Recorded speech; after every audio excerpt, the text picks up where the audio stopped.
Round Lake Beach. They can also be reached at 847-546-0022. You're listening to Unlocking Lake County with Dick Barr. You guys have a great radio station. You just play the best music. Support for Unlocking Lake County comes from the Sly Marinka team at Cross Country Mortgage, specializing in a range of mortgage solutions tailored to meet the needs of homebuyers and homeowners. With a focus on delivering efficient and knowledgeable service, the Sly Marinka team is dedicated to facilitating a smooth mortgage process. Their office is located at 532 Lake Street, Suite A in Antioch, Illinois. They can also be reached at sly@ccm.com or by phone at 847-722-1775. You're listening to Unlocking Lake County with Dick Barr. Unlocking Lake County. 98.3, The Life. It's the best station on the radio. Support for Unlocking Lake County comes from the Dick Barr Group at Village Realty, offering both residential and commercial real estate services across northeastern Illinois.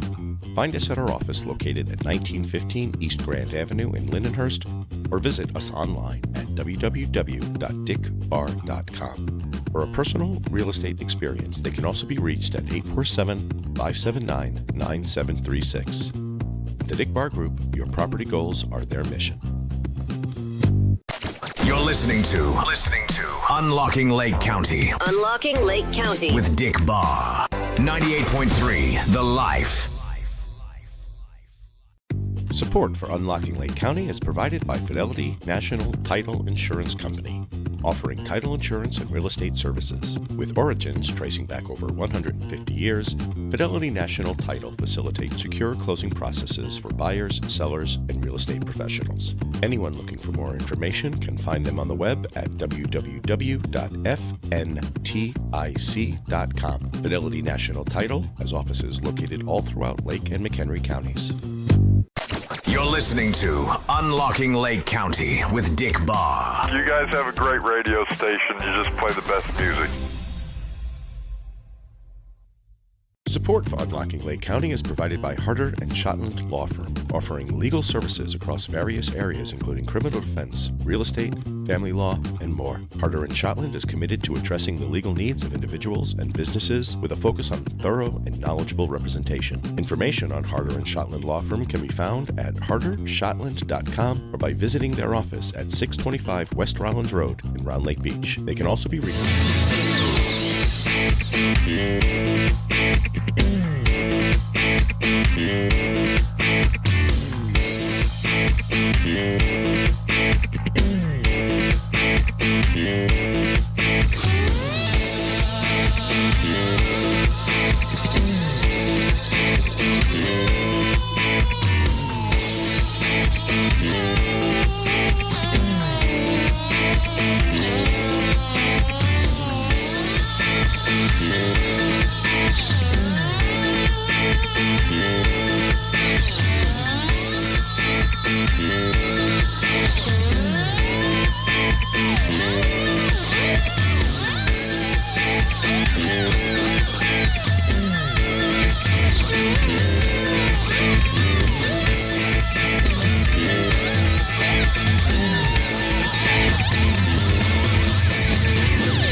Okay, welcome back, Northwest Lake County. This is Dick Barr, your host of Unlocking Lake County, here with my beautiful co-host, Kristen Kaufman. Say hello. Hello, everybody. And back in the studio, we've got Sly Marinka, the Sly Marinka team at Cross Country Mortgage. Hello, everybody. And special guest in the studio, we've got Round Lake Beach's own Stephen Briggs from Briggs Financial, who's going to walk us through all kinds of great money advice. Welcome, Stephen. Thank you for having me on the show. Appreciate it. Can I say that you're going to give money advice? Are you allowed to give advice? Not directly, no. I would say more conceptual, less individual here. So you want to consult your own experts, tax side, financial planner side, etc. But Okay. some good information. So that's a non-committal answer. I'm just kidding. There you go. It's a legal one. Actually, no. Everyone listening, when you walk away from this episode, you're all gonna be millionaires. Absolutely. Yes. Guaranteed. Instantly. Instantly, and then Sly's going to guarantee the mortgage rates for the next 16 months. From Dick's lips, not mine. Yes. We like to have fun. Thanks for coming in. We really appreciate it, Stephen. I know this is a busy time of year for people in your business, and we appreciate you making the time to come out and inform our public. Okay, this has been another crazy week. I don't even know if I'm standing straight upright at all or not. Like right now I'm running in so many different directions, and I don't even know which way is up. It's a good problem to have. It is a good problem to have. Yes. And I know, Kristen, you're experiencing this. What about you, Sly? Yeah, we're busy. You're busy.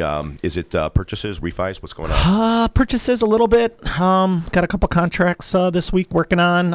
Lots of refi calls. Still reeling from the Fed rate cut here recently. People are keeping an eye on that. And, in the mortgage minute, I want to talk a little bit about that and debt consolidation and what that looks like. And I want to share a couple of examples of situations I found this week, past clients that I had helped originally purchase their homes that unfortunately we were not able to help this time. And I'll kind of go into some of those reasons and maybe give some tips and tricks on how to avoid such situations if you're ever in a spot where you need to tap into your home equity to consolidate debt.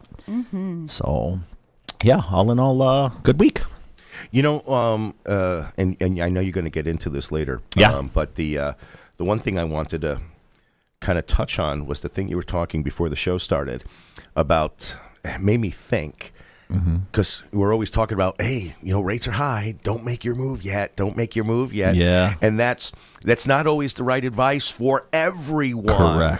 Correct. Yeah. It's important to get your situation assessed by a professional to determine what's best for you. In worst case scenario, at least you have your options. Because, we've been talking about this golden handcuff now for the last year and a half where people don't want to get rid of their 3% rates, but I have clients that are carrying six figures and 25% credit card interest rates, and you get yourself in a hole that you can't get out of without changing stuff up. So we're going to talk a little bit about that and just kind of give some ideas on when to start. Because if you're already missing payments or if you're already in the hole and you can't dig yourself out, it may be too late to tap into your equity. And then your options become very limited. So we'll talk a little bit about that and kind of get a better idea of when is a good time to look. I think that's really going to be on theme for today, too, with having a financial advisor on, too, right? Because I think part of the conversation is going to be, here are some things that we would like you to do ideally, and then sort of following up with, okay, but what do we do right now in the interim when we're maybe not in the ideal situation, right? Like, ideally, I'd love for you to be able to put $100,000 away. Ideally, I'd love you to wait until it's the right time to do X, Y, and Z in real estate. Right. And I feel like it's also an important piece of that conversation of, okay, well, that's great. Yeah.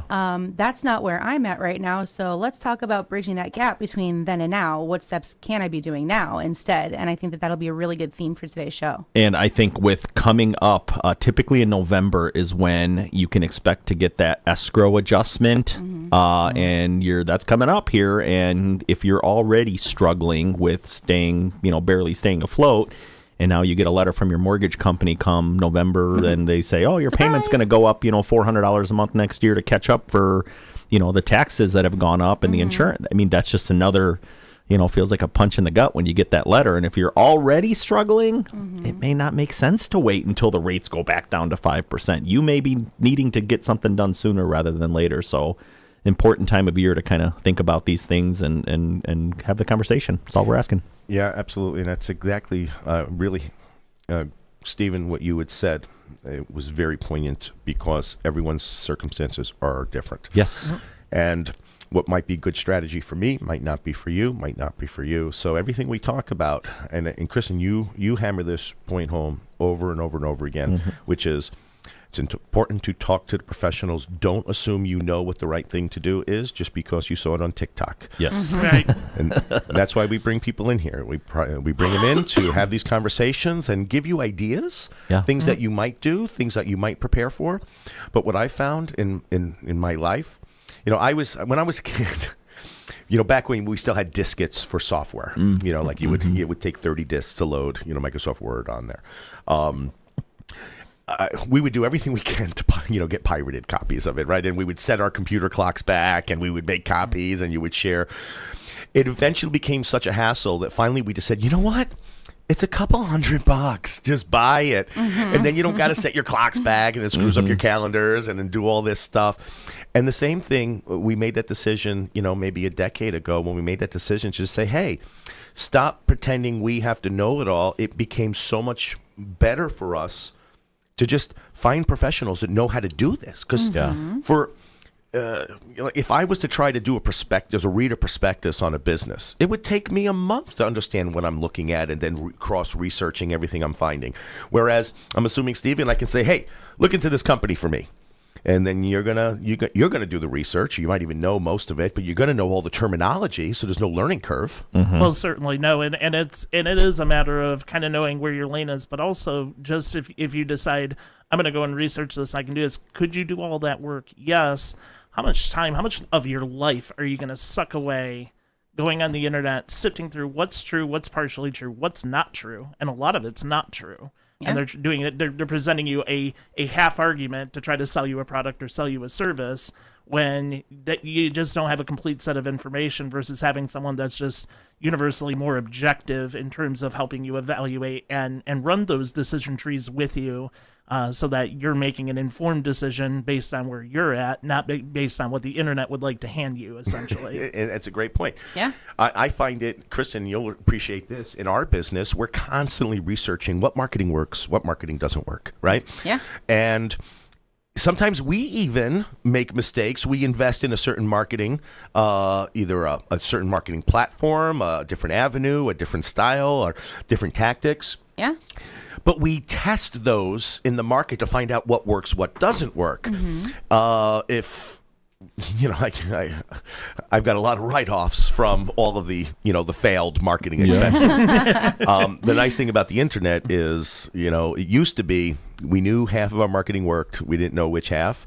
But now how advanced technology is, we know exactly what marketing works and what marketing doesn't. So if you're going to go in there and think that you're going to market and sell your home as effectively as someone who goes in there and is constantly A/B testing what works, what doesn't work, what attracts the right buyers, the ones who are the most qualified, all of that stuff, it's important. So, even and down to the minute level, when we have computer work that needs to be done, we bring in a computer guy because it would take me a week of lost opportunity in my business trying to fix my computer. And that's just it. Time is money. Time is money. That's why I need a producer in here to sit here and do this board. I'm always running around. I don't even know if the stream, I was getting lag on the internet, so I don't know if the stream successfully made it onto the business page or not. So if someone could actually check Mine is spinning. the Dick Barr group and see if it's, it is on the Dick Barr group, not just Dick Barr. Perfect. Awesome. Great. So welcome all of you there in Internet land. Welcome back to another show. This is Wednesday, October 16th, in case you didn't know. Now you do. And we're going to get started with my, not my favorite segment. My favorite segment is actually the Mortgage Minute. Mine too. Yeah, mine too. But we're going to get right going with the Market Minute. Stay on top of the market with Dick Barr's Market Minute. Dick Barr's Market Minute. Okay, welcome back. Northwest Lake County. This is Dick Barr, your host of Unlocking Lake County, here with the Market Minute, where we talk about what's selling and what's not selling all throughout the Northwest Lake County region. And then we're going to break it up town by town to see where it's hot and where it's not.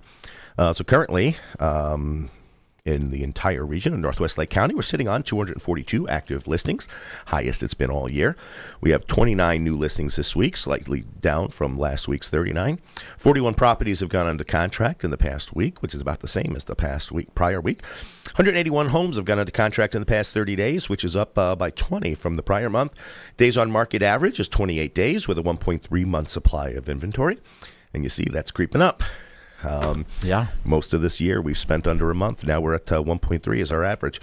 $55,000 was the lowest price sold in the past 30 days, with a $1 million the high. Highest active listing on the market is $4.9 million. And the median price in the region is $349,000.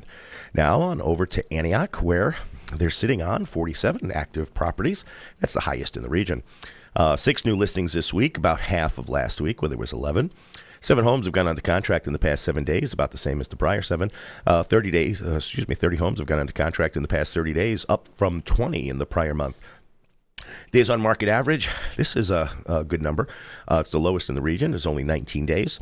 And they're sitting on a 1.6 month supply of inventory. $55,000 was the lowest priced home sold in Antioch, with a high of $739,000. $2.3 million is the highest active, and $386,000 is the median. Now on over to Volo, Fox Lake, and Ingleside, where they're sitting on 34. So, okay, I might have to stop. I made my coffee drink. So hold on, I got to explain, because my mouth is all I feel like it's filled with jelly. So my coffee drink is it's black coffee plus heavy cream plus salt. I like salt. That's a great way to get salt in, and it makes it delicious. And it's about, for each 2 cups, I put in a 1/4 teaspoon of salt. Okay. I don't know what I did this morning, but this is a salt mine in here. So I am like thirsty as hell. Oh, I'm boy. And you're going to keep drinking it, and it's going to make you thirstier. It's going to make it worse. Exactly. Yeah. So I'm going to pause the market minute for now, and then I'm going to have to get a real drink. So I'm going to take a quick break. Yeah, can you get, Sly, if you don't mind, get me, if there's a bottle of water out there, I'd appreciate it. I don't know if it's been refilled. I think it was empty last week. I love live streaming. I know, right? All the real moments. I have one in my car. Oh, that's awesome. That'd be great. I'm sorry, folks, listening. Kristen, you're good at filling time. Go ahead. What's going on in Kristen's world today? What's going on in Kristen's world today? I mean, so talking about just the market minute and what we're still seeing, it's still pretty crazy out there. You know, this year I've really just, I've been anticipating things to just start slowing down. Not that I'm asking for it. I don't want it to slow down. Don't slow down. Give me more. But I keep anticipating it, in preparation of. And I'm seeing more and more motivation from the people that I've been speaking with. I have a listing that was supposed to be coming up on the market, and we ended up with people who were so proactive about it that they were just trying to get in before we even had it publicly listed. And that's just kind of what we're seeing right now. We're really seeing people motivated. We're seeing people who are trying to just be incredibly proactive and just trying to get in, especially with the holidays coming up. People want to get in and settle before the holidays happen. So, of course, a realtor is always going to say it's a good time to get out there. But truly, if you're trying, it is a decent time to get out there. Yeah. I mean, the rates are reasonable. Thanks, Sly, for getting that one. Yeah, no problem. Rates are, reasonable, even though they did, tick up last week. Thanks, Sly. And there's some, as we're seeing in the market minute, there's some inventory. Everything's not flying off the shelf like it was. So there's some time to get out there, and you have options now for the first time in quite a while. Yeah. Which is a huge plus. Kristen, thank you. You're always the lifesaver when I need that someone to take over. Thank you. I'm a talker. Okay. And now that I'm not slobbering, thanks, Sly, for giving me that water. No problem. Okay. Now on over to Volo, Fox Lake, and Ingleside, where there's 34 active properties on the market. 0 new listings this week. I don't think I've seen that all year. Oh, no. 2 new listings last week, so they've dropped to a big goose egg. 4 homes have gone under contract in the past 7 days, down from 6 the prior 7. 19 homes have gone under contract in the past 30 days. Kind of a big drop, from almost 50% drop from last month, where there was, not 50%, 30% from 27. And the days on market average is 40, and that's the highest in the region, with a 1.8 month supply of inventory. 138,000 was the low, and 900 was the high. 1.6 million was the highest current active property, and the median sold price was $346,000. Now on over to Grays Lake, Gages Lake, Haynesville, Third Lake, and Wildwood, where there's 42 active properties on the market. 5 new listings this week, up from 3 the prior. 5 homes have gone under contract in the past 7 days, down from 7 in the prior. 35 homes have gone under contract in the past 30 days, slightly up from the 33 of last month. Days on market average is 30 days with a 1.2 month supply of inventory. Lowest priced home sold was $125,000 with a high of $1 million. $1.19 million is the highest active property, and $372,000 is the median. Excuse me. Now on over to Gurnee, Wadsworth, and Old Mill Creek, where they're sitting on 45 active listings. 4 new listings this week, down from 7 the prior. 11 homes have gone under contract in the past 7 days, about double last week's 5. 36 homes have gone under contract in the past 30, slightly up from the 32 of the prior month.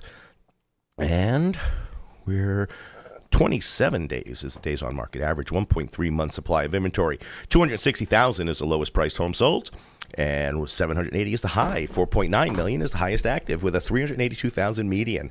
Now to our backyard of Lindenhurst and Lake Villa, where we're sitting on 45 active properties. Again, another that's a year, that's an annual high. We haven't seen that high since last year. 8 homes have listed new on the market this week. Slightly down from 10. 5 homes have gone under contract in the past 7 days, up from 4 the prior 7. 27 homes have gone under contract in the past 30 days, up from 23 in the prior month. Days on market average is 28 days with a 1.7 month supply of inventory. 210,000 was the lowest priced home sold. 565 was the high, with a 4.5 million is the highest active, and a 30-day median 346,000 sold price. Now to finish up with the Round Lake area, where we're sitting on 29 active properties, 6 new listings this week compared to 6 the prior. 9 of homes have gone under contract in the past 7 days, down from 12. 34 homes have gone under contract in the past 30 days, up from 30. And the days on market average in the Round Lake area is 26 days with a less than 1 month supply of inventory. Round Lake's the only area to hold that distinction. Everything else is over a month supply. 116,000 was the lowest priced home sold. $499 was the high. $469 is the current highest active, and a median sales price of $255,000. God, that was hard. Sorry, but I did it. I knew you could. Yeah, okay. So what do we hear in here, guys? What does this mean? More inventory. Well, actually, what I'm curious about is what your thoughts are on the fact that you said the Round Lake area is the only one that holds that number, correct? Yes. What kind of story do you think that's telling? Our inventory is very attractive. It's one of the more affordable areas in the entire region that has quality stock, and we have a lot of amenities. People like the really area. Yeah. The Park District is huge. You know, our downtowns are nice. Not that we have any real like downtowns like Libertyville downtowns or even Grays Lake downtown, but we have a nice retail zone, you know, that's attractive. And, you know, obviously it'd be nice to get rid of that Kmart. That dilapidated old Kmart. I thought we were doing that. Didn't he come in here a couple months ago, the mayor, and tell us that it was unofficially? Well, yeah, I don't think they are in court. Yeah, they are in court. They're trying to get control over it. I don't know where they stand with that, but I do know there's a court case on it. All will be revealed in time. Yes. Gotcha. Yeah, and there's been rumors of that there is a buyer identified. Okay. Yeah, but that's all I know. All right. But yeah, that'd be nice to see that go away because that would really revitalize that shopping district. Mm-hmm. You know, the Round Lakes retail district really saved the town during COVID. If you think about when everyone was kind of forced closed and, you know, mom and pops were like shutting their doors because they were being forced by the state. And all the entertainment had to be closed. All the entertainment had to be closed. I remember the night before, I think it was like March 21st or something, the first day of the shutdown. March 9th. Christoph's was giving away free pizzas. That was actually, I'm going to take credit. That was actually my idea. Was it? I'm not surprised. It was, yeah. So I was still working with them at the time, and we had found out that we were going to have to close for 2 whole weeks. Oh my gosh. How are we going to be okay closing for 2 weeks? Little had we known it was going to be months. Yeah. But they had inventory that they were sitting on as far as all the food. And they were like, what are we supposed to do with this? And I'm like, you know what? Like, if we're worried about what we're going to do without pay for the next 2 weeks, because we didn't know about the unemployment, we didn't know that any of that extra money was going to come at the time. There wasn't really that information. I'm like, if we're worried about what we're going to do over the next 2 weeks without a guaranteed paycheck, how do you think the rest of our community feels? You know, it's not a secret that we're not an incredibly affluent community in the area. I'm like, we already have all this inventory. Why don't we just give it out? You know, let people not worry about where they're going to get their meal from, at least for one night. And it's kind of funny to look back on now because the recommendation at the time was wearing gloves. Yeah. There were no mask recommendations at the time yet. And you were supposed to be separated, but what ended up happening is, like, I was the person giving out the pizzas to people, and people were so grateful that they were like hugging me and I'm such an empathetic person. Like, if people are feeling a big emotion, I'm probably gonna feel it right there with them, right? So like, I'm hugging them right back, and we're all, wiping our tears. It was like a really cool moment. It was so dramatic, but the line went out the door. Sure. I mean, free food. If I remember correctly, the local police department ended up having to come over and like direct traffic. Really? Because it was a really big deal. I think the post had like 200,000 shares or something. It went totally viral, completely unexpected. Wow. Yeah, and I mean, it was really cool to be able to do that. But yeah, it was really funny looking back. Like, man, we were really just a super spreader event, huh? Not even realizing it, because it was all confusing, but it was cool. Remember when you guys opened back up? You came back, and the masks were so like the division over whether or not to wear them, and you get people yelling at each other for wearing them, people yelling at people for not wearing them. It was like, it was such a weird time. Well, we went especially through. from a business perspective. So a lot of those businesses had received all sorts of grants and funding to get them through. And if you were found in violation of whatever the current guidelines were, you were at risk of having to repay any of that grant money that you were given. So the Really? Yeah, I didn't know that. Yes, yeah. Strings attached. Most Surprise. people didn't know that. So the employees just kind of got to have the brunt of that, of getting yelled at by people when we're like, we're literally just doing what they told us to have to do. This is the worst part of my job. I'm sorry. And yeah, I sympathize. But I will say, some people who would wear that mask in the service industry, and they would have that mask, and they would be like, "Can you speak up, please? Okay, you want to wear the mask? That's fine, but please speak to project past it." Yeah, that was frustrating for me. That was really difficult, especially just being in an entertainment industry where there's music playing and there's other, there's arcade games and there's other outside sounds. I usually would look at people's faces while they were talking just to make sure that I can hear what they're saying. And I had to get much better at my listening skills, my auditory processing skills, because you can't read their lips anymore. Right. Yeah. Right. I also found myself as like a people pleaser, and in just like the service industry in general, I found myself over exaggerating my smile while I was wearing a mask so they could see in my eyes that I was smiling because I wanted to look friendly still. What a strange time we went through. It was such a strange time. Really and the uniqueness of working at a place like that is different sections had to open at different times because they were different classifications, right? So like they have like the outdoor amenities; those were allowed to open first, obviously, and then sporting arenas, whatever, I don't remember the correct term for it right now, but basically anything that was considered like a sport was eventually able to open. So bowling could open because that's a sport. Little things here and there. And then the bar was the very first thing to close and the very last thing to open. Really? Mm-hmm. Huh. Yep. Okay. And it was just really strange having all of that like open at different times and navigating through all of that. It's such a weird, bizarre thing to look back on now. And knowing what we know now, that those masks literally did nothing. Right. And 99.7%. I don't know. I didn't get sick at all those 2 years that I was wearing them. Survival rate. Yeah, because virus. because you weren't around anybody. That's true. Yeah, for the most part. I just thought it was nuts when they said, "Okay, you can't play golf." Yeah, like, right. Oh, come on. Yeah. You can't go. But you could go to this outdoors. casino. The casino stayed open. Did it really? Absolutely. Go to the casino because No problem. Because the state makes money on that. Yes. Right. The I didn't huge. realize that. Yes, the casino was open through COVID. That's very bizarre times. Funny. But you could go shopping. And that's what your point was, getting back to what you were saying, being able to have the retail areas open and still allowing people to work, allowing people to work, but just the tax revenue from the sales tax that was coming in. A lot of communities that don't have that large retail zone were hurting because they weren't getting that sales tax revenue. Yeah. Sure. And Beach has got such a great, it's not as big as Gurnee, but I mean, for a small town out here in the Northwest, we've got some really good shopping amenities here. And would you agree that it's indicated also on the taxes that Round Lake pays, Round Lake Beach, versus other communities? Because I mean, I know everybody's looking to, maximize the value right now, and if you could get cheaper taxes, I mean, I think that's another reason why people are moving to this area more. Yeah, but I wouldn't say because our schools and our park district do put us kind of high. The municipal tax is low in Round Lake Beach. Like I think the average home is like $300 or $400 a year. But when you start tacking on the park district and then But in comparison to like a Grays Lake or in comparison to a Lindenhurst Lake Villa, it seems to me like the taxes are a little more reasonable in Round Lake, and maybe that's just a product of the home being cheaper. That's probably part of it, especially on the south side of town where the homes prices are less.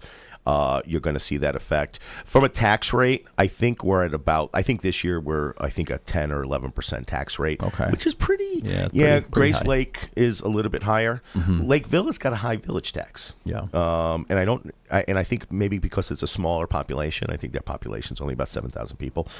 So the burden is not shared among as many people. But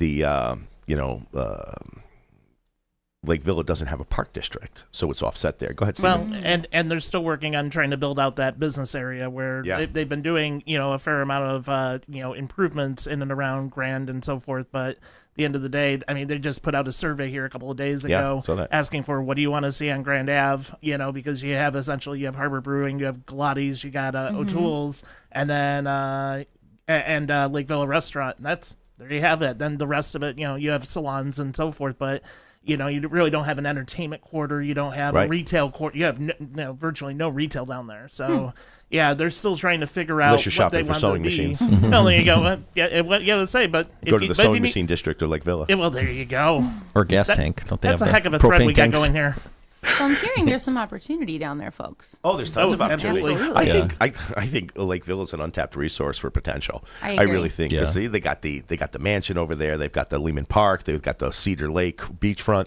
The other thing not to discount with this, with both Round Lake and Lake Villa, is the proximity to the rail line and how cheap it is. Because especially with a number of corporations saying, we want you downtown 2 days a week now, 3 days a week now. Yeah. And that's a number of friends of mine. That's people coming up where it's if obviously living in the city has its own, much larger share of expenses. Being out here where cost of the home is considerably less expensive, taxes are on par or less than in Cook County, and you're paying a whole lot less to park that car, take that hour ride downtown, hour and 15-minute ride downtown without having to drive. I mean, boy, that's hot. I mean, and I'm seeing people who have existing homes here who are being asked to come back and going, thank goodness I live a quarter mile or a half mile from where I can just park my car and go. Yep. Because that's literally saving their job versus them having to look out, because those work from home ideas, those jobs in 2021, they're not there, but that supply of that 100% work from home job has dropped drastically in the last year. That's actually a requirement of a client that I'm working with right now, that they want to be within a half mile to a mile of the train station. No, that's cool. Yeah, that makes it definitely walkable. The and Round Lake benefits, but we have two. We have the Round Lake train station, and then we have the beach train station. The beach one I think only operates during the weekdays, but the Round Lake one operates Saturday and Sunday also. I know we've taken that train. Sometime we used to go hop on the train, go to Fox Lake, watch a movie, hop back, just for the fun of the train ride. Sure, why not? Yeah, absolutely. Okay, I do want to, before we hit our first break, I just want to talk briefly one more time about the Forest Preserve referendum, because I have a question for you, Stephen, about it. From a business standpoint, because you're versed on reading financials and looking at prospectuses and weighing the values of certain companies. And I know you can't value governments the same way you value the private district. Sure. But one of the things that stands out to me, the Forest Preserve is asking for another $155 million. They already have $150 million in debt that they currently pay with about 10 years left on it. Their interest payments amount to currently about $5 or $6 million a year. Their debt service accounts for 36% of their tax revenues. If that were a private business, and now they want to add that $150 million, and I don't know what percentage more that will be. Right. I don't know if that'll be now.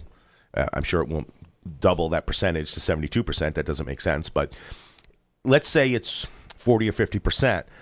Could a business survive with that much debt? They can and do survive with that much debt, but the challenge is this: when you have a business, you can develop various lines of revenue. It's much easier to develop new lines of revenue. Right. You've got a lot more freedom to do that and scale.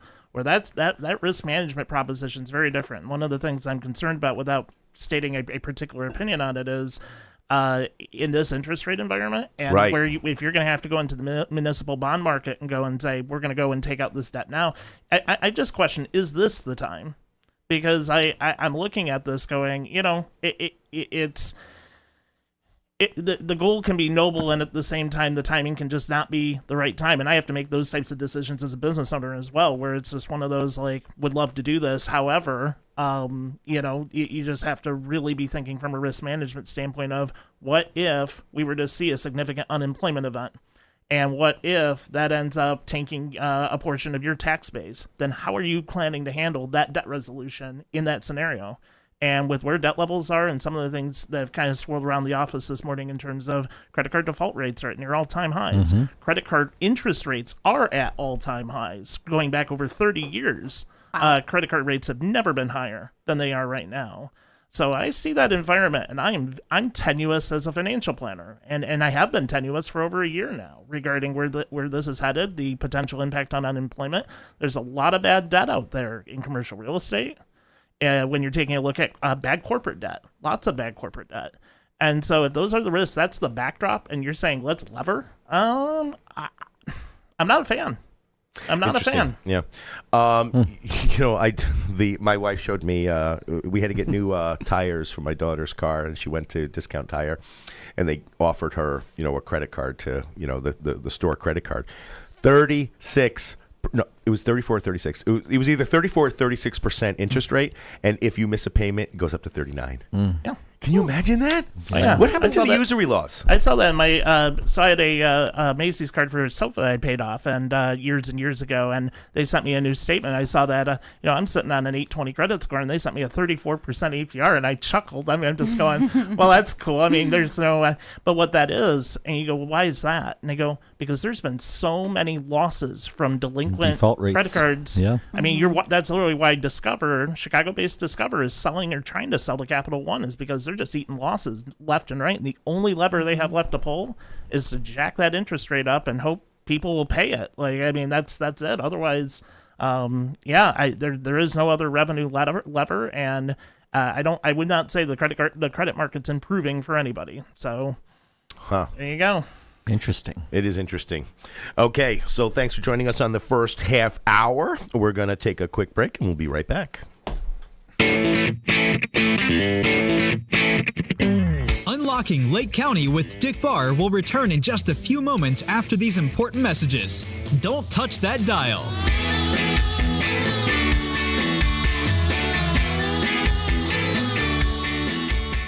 You're listening to Unlocking Lake County with Dick Barr. You guys have a great radio station. You just play the best music. St. Gilbert's Catholic Church in Grays Lake reminds the class of 2024. Each year, over half of all traffic fatalities involve teenage drivers. During your prom and graduation festivities, remember, underage drinking is illegal. Driving while under the influence of drugs or alcohol is lethal. Support for Unlocking Lake County is provided by Fidelity National Title Insurance Company, offering title insurance and real estate services. With origins tracing back over 150 years, Fidelity National Title facilitates secure closing processes for buyers, sellers, and real estate professionals. Anyone looking for more information can find them on the web at www.fntic.com. Fidelity National Title has offices located all throughout Lake and McHenry counties.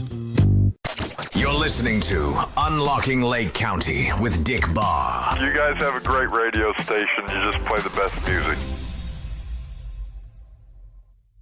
Support for Unlocking Lake County is provided by Harder & Shotland Law Firm, offering legal services across various areas including criminal defense, real estate, family law, and more. Harder & Shotland is committed to addressing the legal needs of individuals and businesses with a focus on thorough and knowledgeable representation. Information on Harder & Shotland Law Firm can be found at hardershotland.com or by visiting their office at 625 West Rollins Road in Round Lake Beach. They can also be reached at 847-546-0022.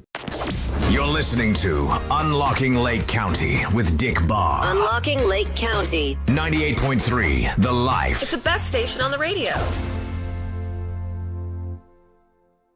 Support for Unlocking Lake County comes from the Sly Marinka team at Cross Country Mortgage, specializing in a range of mortgage solutions tailored to meet the needs of homebuyers and homeowners. With a focus on delivering efficient and knowledgeable service, the Sly Marinka team is dedicated to facilitating a smooth mortgage process. Their office is located at 532 Lake Street, Suite A in Antioch, Illinois. They can also be reached at sly@ccm.com or by phone at 847-722-1775. You're listening to Unlocking Lake County. Unlocking Lake County with Dick Barr. 98.3 The Life. Support for Unlocking Lake County comes from the Dick Barr Group at Village Realty, offering both residential and commercial real estate services across northeastern Illinois. Find us at our office located at 1915 East Grand Avenue in Lindenhurst, or visit us online at www.dickbarr.com. For a personal real estate experience, they can also be reached at 847-579-9736. At the Dick Barr Group, your property goals are their mission. This is Unlocking Lake County with Dick Barr. Support for Unlocking Lake County is provided by Fidelity National Title Insurance Company, offering title insurance and real estate services. With origins tracing back over 150 years, Fidelity National Title facilitates secure closing processes for buyers, sellers, and real estate professionals. Anyone looking for more information can find them on the web at www.fntic.com. Fidelity National Title has offices located all throughout Lake and McHenry counties. You're listening to Unlocking Lake County with Dick Barr. Your favorite show right here on 98.3 FM. 98.3 The Life.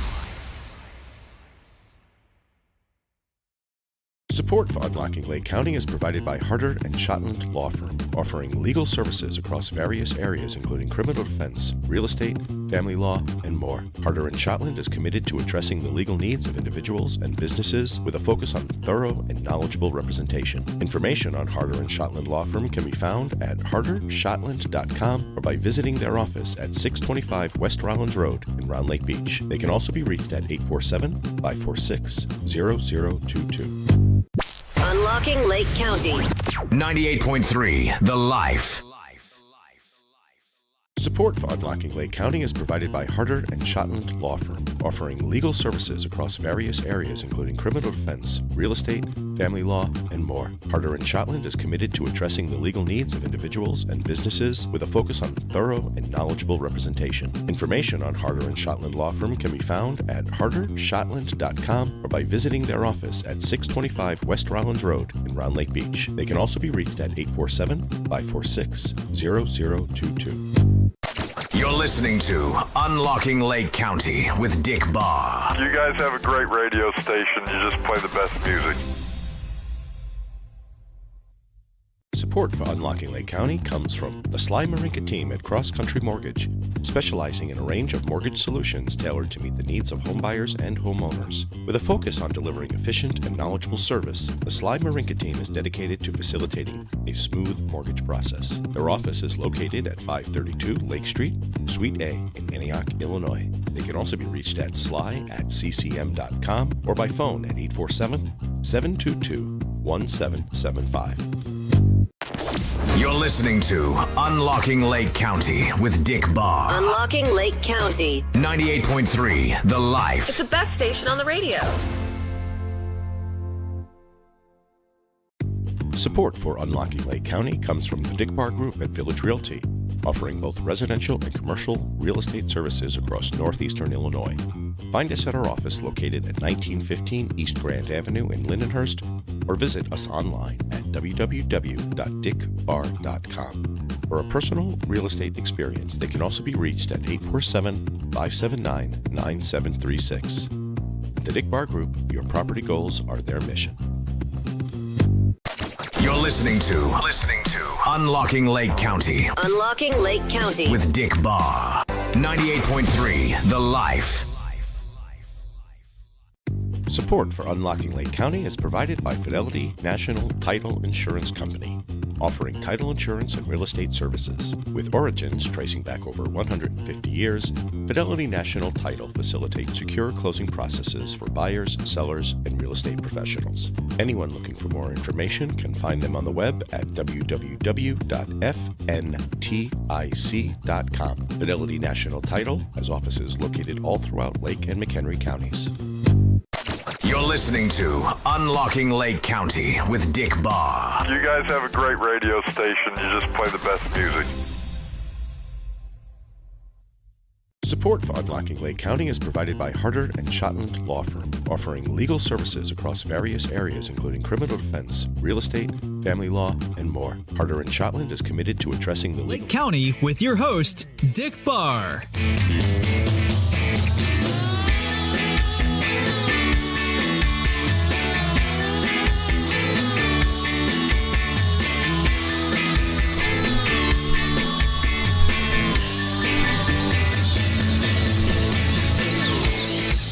Welcome back, Northwest Lake County. This is Dick Barr, your host of Unlocking Lake County, here with Christian Kaufman. Hi, friends. And Sly Marinka. Hello, hello. And Stephen Briggs from Briggs Financial. Hello, everyone. Okay, I got the live stream back working again. Good. I mean, how many times we come back and I forget to switch back over. so the viewers are just watching a loop of commercials for another 30 minutes. Anyway, we're going to get right back in it with your favorite segment. I know it's mine, and here it is. Here is the Mortgage Minute with Sly, Marinka, and Cross Country Mortgage on Unlocking Lake County with Dick Barr. All right. Thank you, Dick. Welcome back, everybody. Wanted to go over a couple things this week. First and foremost, the 30-year average mortgage rate has ticked up to 6.63%.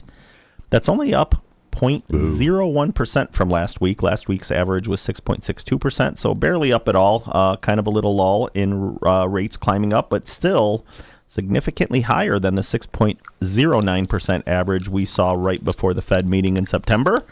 But it's still 1.3%. What is that? Sorry, it was gross mouth sound effect. Sorry. But it's still 1.3% lower than it was this time last year. Wow. So significant drop in rates. They did creep up a little bit here after the Fed cut rates, which has happened in the past. And the main reason for that is expectations of future Fed rate cuts might be delayed a little bit based on strong jobs numbers that came out right after that are totally true and can't be wrong. Well, I don't know. If we really dig deep into those numbers, you'll find that a lot of it is government jobs. So it's not like corporations are hiring and small and businesses and mom and pop shops and things like that. It's the government. Wow. So the government is spending a ton of money. They're operating at a huge deficit in order to kind of keep things afloat right now. So who knows how long that can last. As far as mortgage applications, they did tick up a little bit with refinances, and that's actually what I want to go over this week is a couple of scenarios where I had previous clients that I helped purchase homes over the last few years that got themselves into some credit card financial problems. And as we heard earlier, credit card rates are at an all-time high. Lending Tree just came out with an article where they kind of put all of the data together. Currently, there is $1.142 trillion in credit card debt at an average rate of 21.76%. So you're talking $200+ billion a year Americans are paying in just interest on their credit card debt. How interesting. Delinquency rates are steadily climbing on that. So people are getting themselves inflation has taken its course. The cost of everything is up, and unfortunately people are putting a lot of that on credit cards, and you get into a spot where you're just barely covering the interest payments on the debt. You're not actually paying anything towards the principal. And so I really wanted to talk about that a little bit and kind of give you some ideas on when to actually look for some help. the good part of everything that's been happening with the housing market, at least, is according to the National Association of Home Builders, the home equity people currently have is the highest level it's been in 60 years. So there's over $40 trillion in home equity. The difference between the value of homes and the mortgage balances or lack thereof. So a lot of people have a lot of equity. And if you even bought a house in the last 5 years, and you didn't refinance and take money out, you have your original loan. Even if you put a small down payment down, there's a good chance you have a fair amount of equity. And that's, again, the difference between what you owe and what your house is currently worth. And you could tap into about 80% of that. Correct. Right? Typically, you could tap into about 80% of that, whether that's doing a home equity line of credit or a home equity loan. The difference being a home equity line of credit is a line of credit that's attached to the equity that you could borrow against, pay back, borrow against, pay back. It's just an open line of credit. A home equity loan would be a more fixed rate product where you get X amount of dollars at the closing and you pay that back with interest over the allotted term. So those are good options for people that have a lot of equity because, again, you could go up to 80% of the total value of the home. And then the other option is doing what's called a cash out refinance. And that's where you on the home equity line and the home equity loan, those are a little bit harder to qualify for because it is a second lien position loan. And typically the requirements are you're going to have better credit. It's a little bit. So they don't circle the whole loan. This is an add-on. That's an add-on because it's in second lien. When you're doing a home equity line of credit, you leave your first mortgage alone. So if you got a nice, 2.75% interest rate in 2021, you're leaving that alone and just adding a second mortgage. But specifically on the cash out refinance, is that also a second position loan? No, a cash out refinance is where you're going to refinance your original loan. Gotcha. The principal balance and the the amount that you're trying to take out, again, up to 80% of the value of the home typically. Right. So it's easier to qualify for that than it is for the home equity line or the home equity loan from a credit standpoint. So, if you are in a position or you hear somebody talking about it or you know somebody that's really struggling and they own a home, talk to somebody. Sooner rather than later, because I had 2 examples last week where clients called me and they wanted to, go down this path, but they had already started missing credit card payments and they had a couple accounts that were delinquent and it just wreaked havoc on their credit score to where they weren't able to do anything.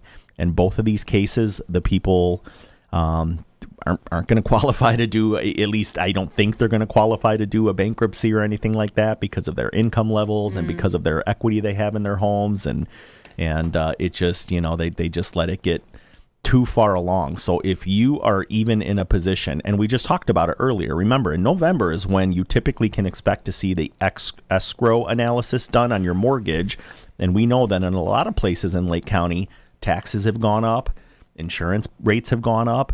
So that's coming. If you're already struggling now and you get a letter in November that says, oh, your escrow account is short, we now have to, going forward, increase your mortgage payment, that could put you in a spot where you're going to be hurting. So one of the tools that we use to determine if it makes sense or not, because again, we don't want you to get rid of your 3.5% 30-year fixed mortgage. Right.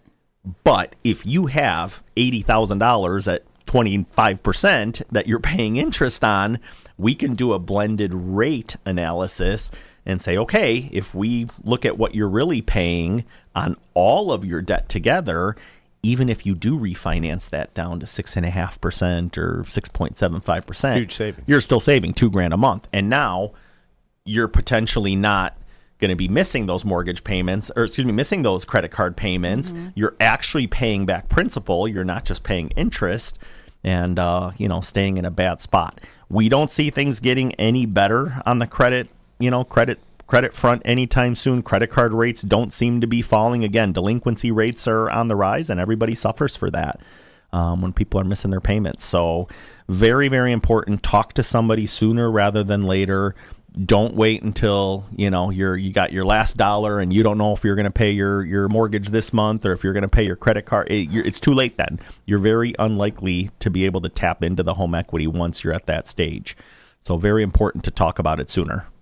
I just pulled up here from the Federal Reserve Bank of New York, and this was back in May, and this is their data regarding what percentage of people are maxed out on credit card by income quartile. Now, most people sit there when they hear about delinquencies, they think, oh, this is a poor people problem, or this is a low income problem. Now wait for this. The lowest income quartile percentage maxed out, 12.3%. The second quartile, so 26th to, you're essentially 50th percentile up to your median, 10.2% maxed out. Your third quartile, 8.1%. It's only when you get to that upper 25% that it drops to 5.5, which is a historically normal rate of credit card default. Yeah. Every up to the 75th percentile, we're experiencing anywhere from 60% to 150% increased rates of default by income quartile. So it isn't just it's people who aren't earning or late. No. It's impacting a real wide tranche of the American population. This is what I think is dangerous about this kind of rhetoric saying, no, that the economy is fine. Everything is fine. We're not being realistic about the problem that we're facing, and we're sweeping it under the rug, thinking we can spend our way out of the problem. And history has shown that's not the way out. Right. Although you could argue that the public works back under Roosevelt might have had an effect to get us out of the Depression. But I've heard interpretations of the Public Works Administration that it actually delayed the recovery out of the Depression. But I'm not a smart enough finance guy to know which is right. Well, and if you look at government spending, I mean, they're spending as if they're spending at recessionary levels when we're technically not in a recession. And if we do go into a recession and you see significant job losses and unemployment tick up, which we're already seeing a little bit of. I mean, just this week you saw True Value filed for bankruptcy. I mean, that's one of the largest. Value? Yeah, they're being bought by Do It Best Hardware. Boeing 17,000. Yeah, layoffs. Yeah, Amazon's looking to cut thousands of people yet before year's end on top. I mean, it's not even, here are these companies that are debt distressed. It's large companies that are successful going, we're going to trim to make sure we preserve ourselves. Walgreens just announced that another 440 stores closing nationwide. Wow. Yep. So we're only going to have one on every other corner? Exactly. Well, on the topic of self-preservation, if you're one of the listeners right now feeling like maybe you're not one of the people who will be affected or are affected, great, love that for you. But with having heard that all sorts of income brackets are experiencing these issues, I think the really important takeaway, which is I think what Sly is saying as well, is it doesn't matter. Have those conversations anyway. Yes. Have some plans put in place. Have a contingency plan put in place. Even if you're not necessarily in hot water, maybe just try and get ahead of it then. Love that for you. Let's try and make sure that you're not in hot water. Absolutely. It's also about emotionally facing up. And if you are in that situation, I'm going to tell you, it isn't going to get better with age. Yeah. And if you're going, I'm going to wait for interest rates to drop, like the discussion earlier on a completely different note, it's the Fed, who has some of the smartest people in the world of economics, smartest brains, period, get this wrong far, far, far more often than they get it right, period. So, if we can just say as a fact, can't predict that thing, then you better not only better have a plan in case this thing goes on a whole lot longer with higher rates than you necessarily would hope for or realize, but also on top of it, if you're swimming, the waters aren't, it doesn't, the problem doesn't solve itself. And it takes a lot of courage. It takes a lot of intestinal fortitude to go, I've got a problem. Mm-hmm. Yeah. Absolutely. And there are people who can help you solve that problem, but hiding isn't going to do it. Well, and to your point, even the most recent statistics that have come out from FHA for single family loan performance trends, the 90-day delinquencies are on the rise for FHA loans. And the part of the chart that really got me the most was the most recent numbers. 17.77% of people that are currently 90 days delinquent aren't even answering the phone. It's no contact. So HUD is calling them. Their servicers are calling them to try to figure out, hey, what the heck is going on? Maybe we could help you.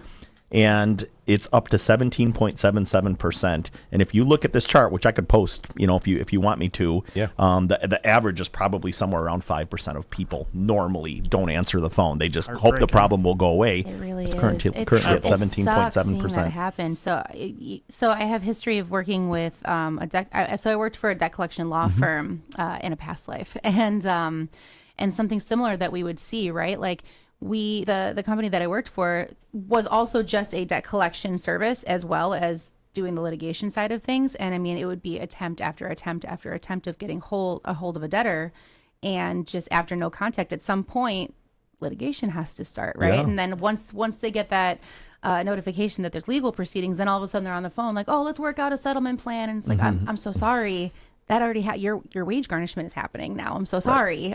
We can't do that now. The ball has now started rolling. I wish you had answered the phone. Yeah. So even when it gets to that point of collection and, worst case scenario, like you're saying, the emotional aspect of just facing it and figuring out what to do with it is hard, but also a necessary part. Otherwise, someone else is going to figure out for you what to do with it, and you don't want that. You ain't going to like that. You don't want that. It's going to cost you a lot of money. And they're not looking out for your best interest. Yeah, and people have this. It's fear of loss. They have pride issues, ego issues, embarrassment, but they have to understand is that the pros that handle this see it all day, every day, and everyone that walks in the door is in the same position as you are. Yeah. There's nothing to be embarrassed or afraid of. It's like going into the doctor and saying, hey, what is this? He's seen it before. There's nothing to be ashamed of, embarrassed of. We had this, back in the 2010 to 2012 when we were doing so many short sales. It was literally a business decision people would be making. But a lot of people are like, well, I don't want to, I've always, paid so much attention to my credit. I'm proud of my credit. But you're in a situation where you now own an asset that is worth half of what you owe on it. Yeah.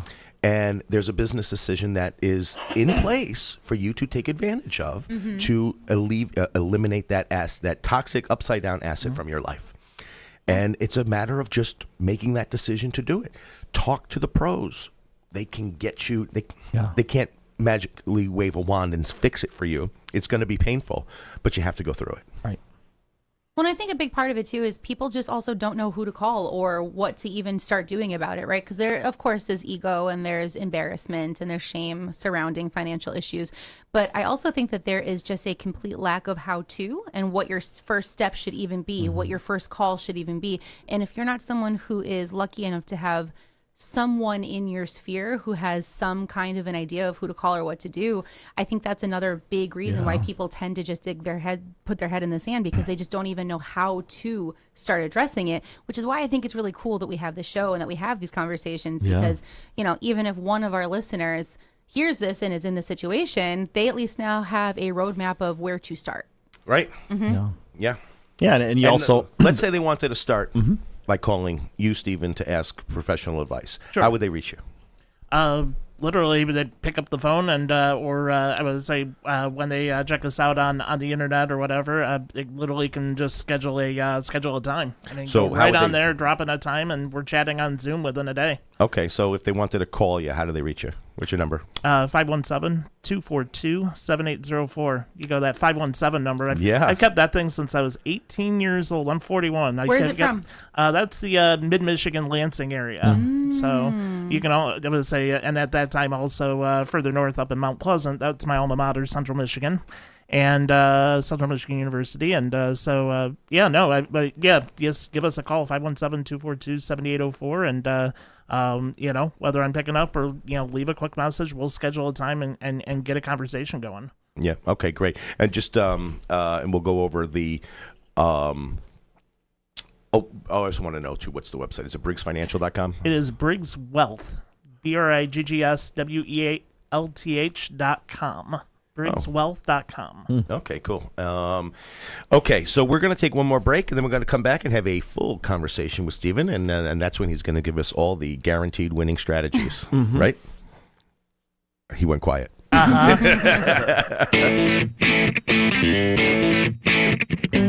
Unlocking Lake County with Dick Barr will return in just a few moments after these important messages. Don't touch that dial.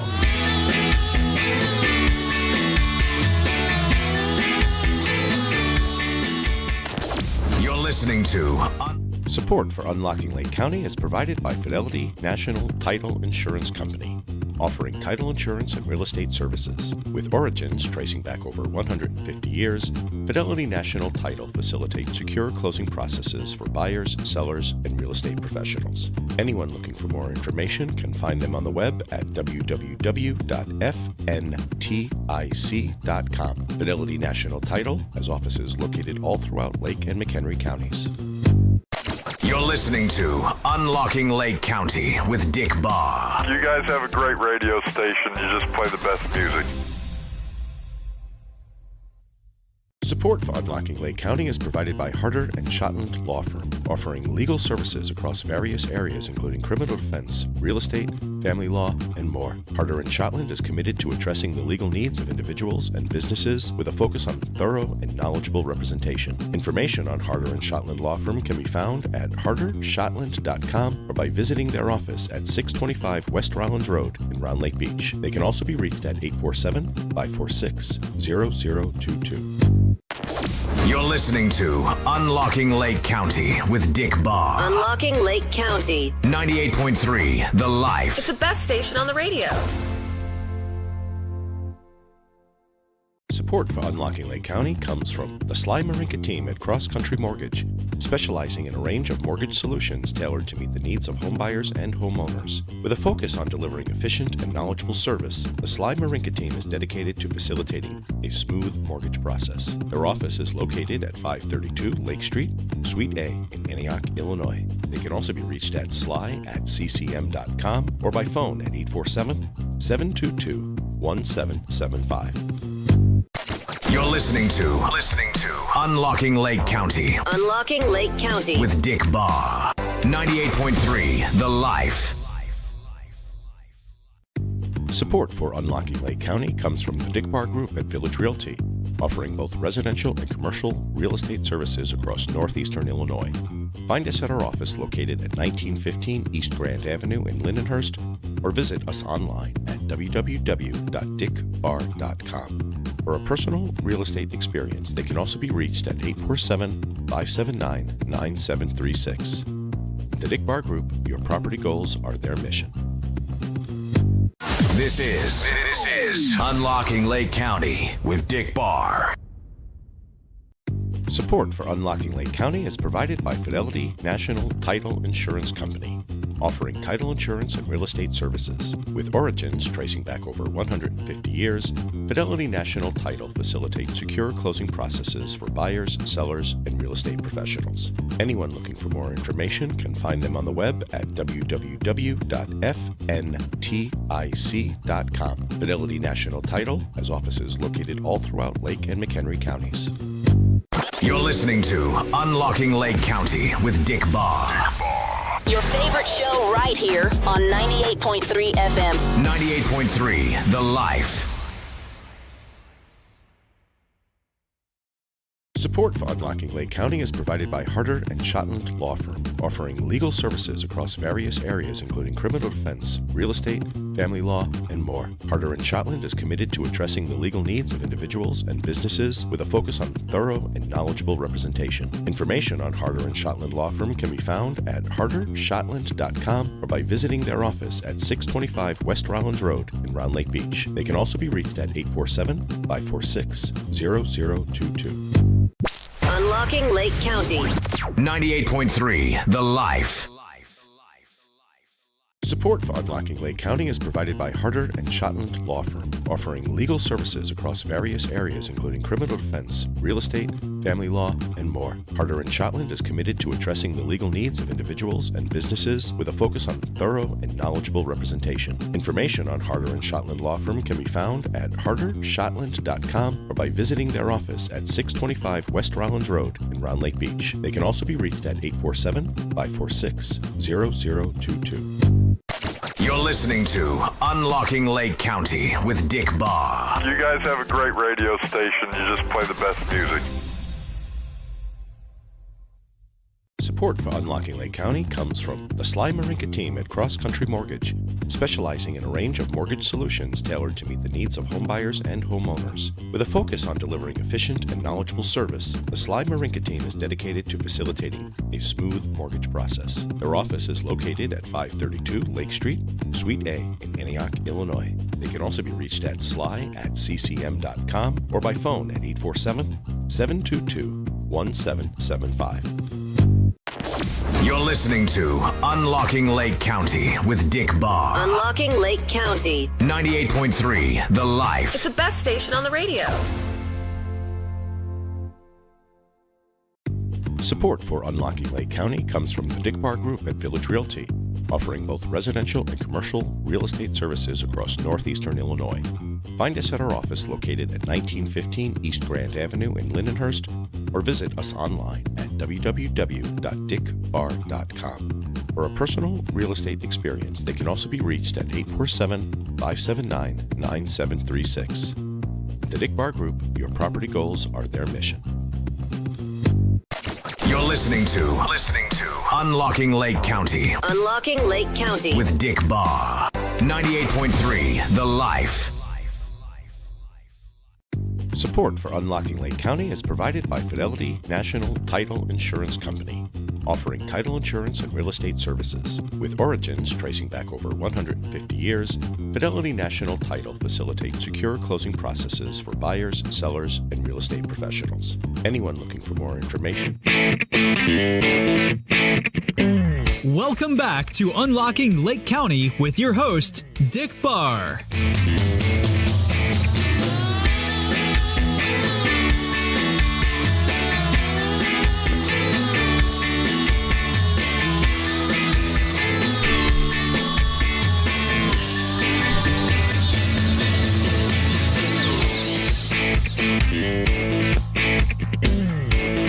And welcome back. Here we are live in Studio A at 98.3 The Life FM, here with Unlocking Lake County. I'm your host, Dick Barr, and with me is Kristen Kaufman. Hello, everyone. And Sly Marinka. Hello, hello. And today's special guest, Stephen Briggs. Hello. And I want a special shout out to Bish, one of the heads of the station who was listening and found out we needed water and just dropped off a whole case of water for the fridge. Thanks, Bish. Yes. I appreciate it very much. Okay, we are now in the studio here. Oh, wait, let me turn the camera around. Oh, that's the one. Let's see here. Sly, I'm sorry. We're going to steal your camera away. This is the moment where we deprive all of our watchers of Sly's good looks. Oh, yeah. Clearly a downgrade. Should I turn it? Yeah, please. Manually? There we go. Okay, Help it and out then a let me little just bit. go up a little bit. Perfect. And then make sure it's not zoomed in. When we started the show, like Kristen's camera was like zoomed in, and we saw her, our upper nostrils. You guys got to look into my soul. Okay, welcome. so welcome to the studio, Stephen. It's a pleasure having you. Pleasure to be here. Okay, tell us a little bit about yourself. So I was obviously a financial planner. Started up the firm 6.5 years ago, but before that, my origin story is actually in the classroom and teaching. And so my first degrees were in mathematics and music education, and I was a classroom teacher and taught a couple of sections of math, taught grade 6 through 12 band, and then the recession hit. And when the recession hit, arts programs left, right, and sideways got their rear handed to them, including mine. So finding myself out of a job January of 2009, I got to do a pretty hard pivot pretty fast. And how did the recession hit a teaching job? Namely that basically school district found itself staring down a budget shortfall, and in Michigan where I was teaching, if you had less than 4 years of teaching experience, you did not have tenure. You have no tenure, you have no labor protection. So flat out, they looked at me and said, well, you don't have tenure, you're easy to cut. And so they did. Best thing that ever happened to you, I bet. Yeah. It's sad in a way because I definitely went into teaching, with the idea of bringing a lot of talent into the classroom. I was, very strong in school, very passionate about educating and coaching. I love coaching. And so, yeah, it was tough to see that. It was heartbreaking. But What's interesting and what's been true the entirety of my career has been there's always been a coaching element. There's always been a leadership and a teaching element. And even being in this world of financial planning and so forth, we have the ability to coach adults essentially and help, help people think differently about what it is they're doing with their resources, but also have the ability to, in terms of the other, media pieces and things we put out there, it's very educational. We're not here to sell anyone anything. It's really more about, putting great knowledge out there and frankly, empowering people to make better decisions for themselves. It's not come to the altar of Stephen Briggs and, this is your life to riches. There's you may see us an hour or two a month in terms of financial planning, and then you're going to go live your life. And so my job then is coaching you to make better decisions with your own brain and with your own habits and your own lifestyle and your own thinking over time. I love that. It sounds like your mission statement is really close to ours. Oh, yeah. No, absolutely. And so end of the day, when they make better decisions long term and are just smarter about their own money, well, we look pretty good. And so that's where we've just, and so the coaching element never ends. It just changes a little bit. And so, yes, I'm not in the formal classroom world anymore, but I'll say this: there's a lot more freedom out here on the outside the cinder block walls that I used to inhabit, and that's.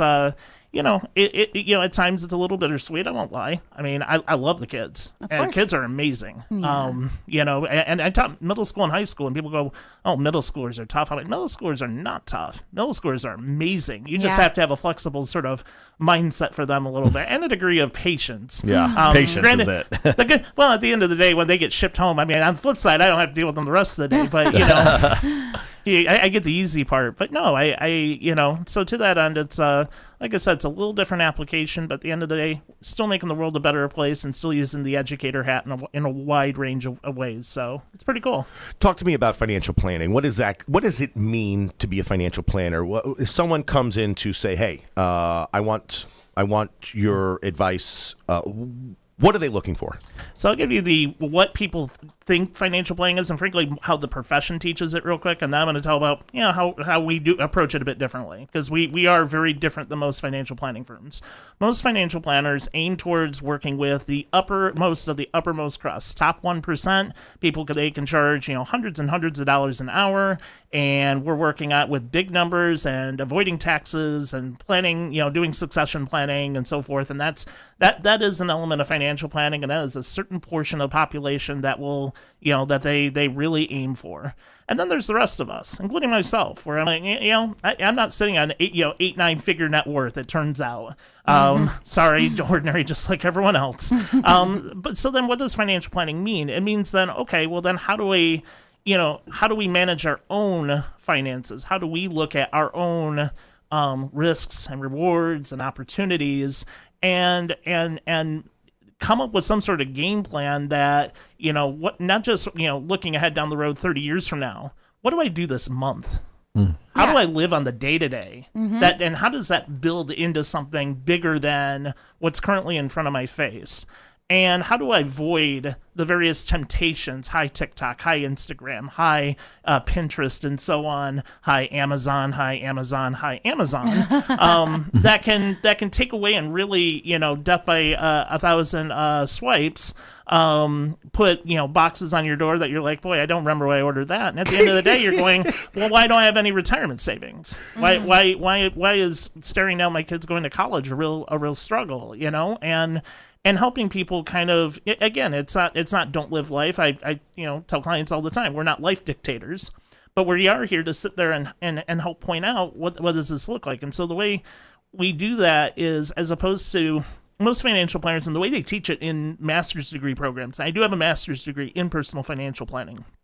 And most of the time, what they teach is you're going to gather a bunch of information, and then you're going to synthesize all of this, and you're going to come to that client, and here's a big old 50, 60, 100-page plan. And they're going to read it all. Yeah, and all these graphs and charts and Monte Carlo simulations. We've seen thousands of things into the future, decades ahead, and most of it. I mean, and here's 37 action items for what you. It's entirely unapproachable. Yeah, Even me and how much I love this stuff, and I love this stuff, right? There's no way in the world that if you hand me that and go, oh yeah, go do this, I'm just sitting there and like, Okie no, dokie. no, it's just like, no, I'm not. And the thing, even if you're well-intentioned and you say, yeah, I'm going to go ahead and do this thing, the first time that something happens at school for your kids, right, life gets and in the way. you have something happen there, or a bad day at work, or the car breaks down or whatever, that plan gets put to the side, then it collects dust, then it's been a year, some life stuff's happened, and guess what you need? A new plan. Doesn't make any sense, and there is no accountability. There's nothing that actually makes sure that the things that you kind of intended to set out to do actually happen. And so that's where, when we do financial planning, we meet with our clients every single month, and they have a set time every month. It may be second Tuesday at 12 o'clock noon during their lunch hour. And the beauty of a virtual practice is that you don't come into the office. You get on Zoom with us. We have a conversation. All of our platforms, everything, great security, top vendors. I mean, the financial planning platform we use is called eMoney. It's owned by Fidelity. You've got 256-bit encryption technology, so when people look at their finances, they can see literally everything in one spot.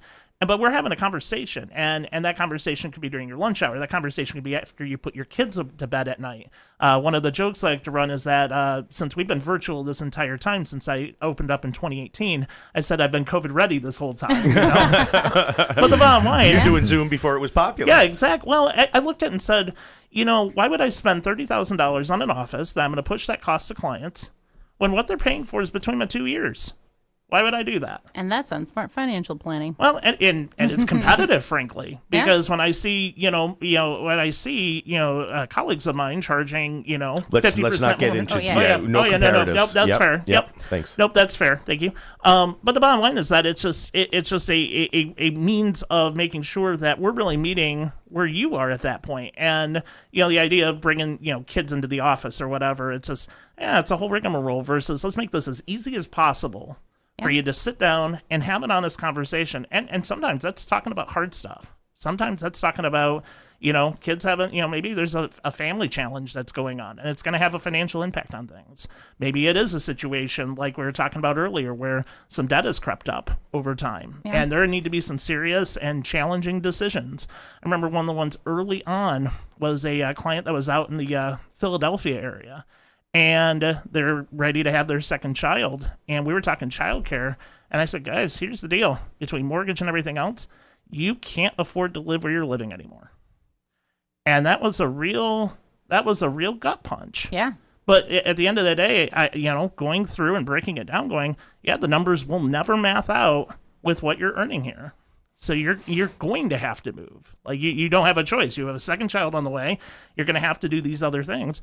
You just can't be here anymore. You come at it at a similar way that I do, which is kind of it's morbidly honest. Mm-hmm. Yeah. Right? Yeah. Because you might not like the answer. Like sometimes there's pain involved in the solution, and you need that level of honesty to be able to crack through it. Right. And sometimes I lack the empathy side of that, where it's I should feel bad about you in this situation, but the reality is I don't feel bad about you in this situation. I'm actively focused on the solution to your situation, and that's why Kristen and I make such a great team, because she feels bad. I'd like you to feel bad for me. Hold on, let me get Kristen on the phone. Yeah, there's been literal meetings that Dick and I have attended together where I've genuinely held the hand of a crying client while Dick was explaining some of the tough realities of what we were working with. Yeah. Oh, no. And I mean, and you call it bedside manner or whatever, but at the end of the day, it is, you have that to a degree. And then there's sometimes where, frankly, the bedside manner needs to end and be like, look, this is stark. This is where we're at. Yep. And like it or don't like it. We just have to, agree to divorce ourselves from the emotion at that moment and go, we got to make a tactical call here. I do want to add an epitaph to what the story you were referring to, which is, yes, she was crying in the moment of the explanation, but she was tears of joy once we've solved that problem for her. That's it. Yeah. So I actually have a question for you. You had mentioned, we were speaking about your clients, and you had mentioned the perception of trying to only deal with the 1% when working with financial planning.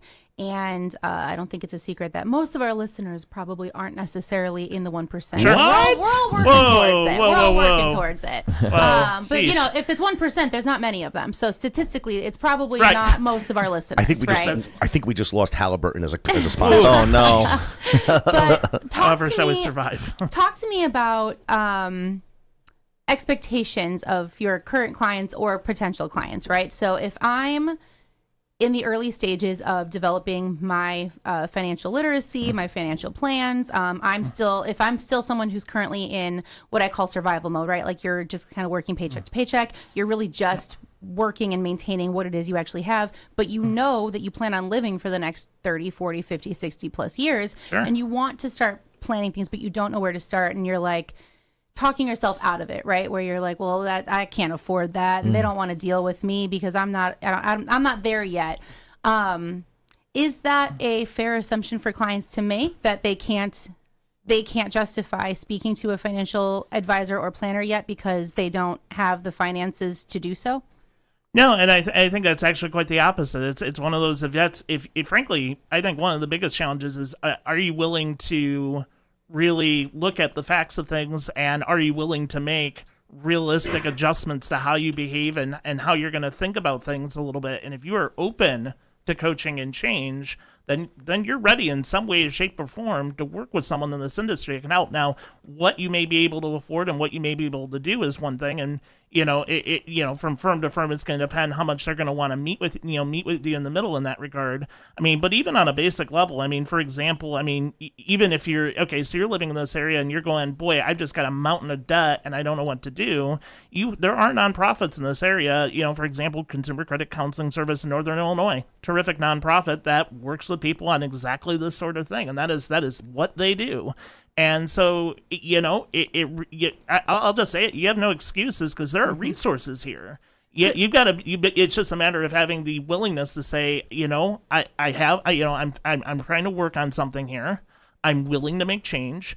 And then reaching out and saying, at least get the ball rolling, even if you're not a particular fit for one planner or another, doing a little bit of homework and research on that and finding the right fit in that regard. I'm a big believer, too, that there's also a lot of hidden resources that people don't think they have, right? Mm-hmm. Oh, yeah.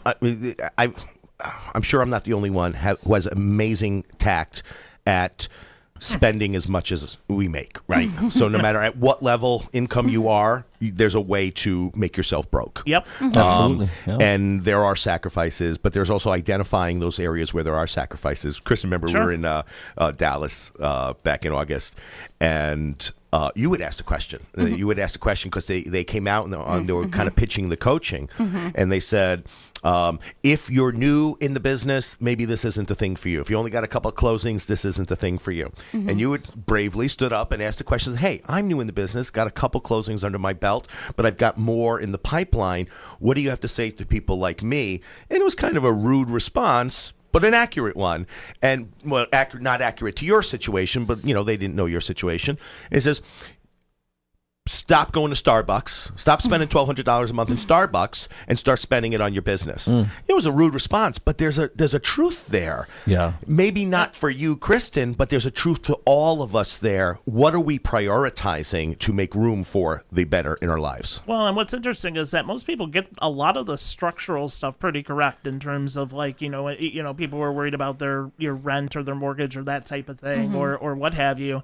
And discretionary can be a decent part of that. The other thing that people don't think about in this very much, and here's kind of probably be the gem of the hour, if anything, it's if we think about, and I'm going to step back, if you think about a business and go, how much profit is it making? Econ 101 says income minus expenses is either profit or loss, right?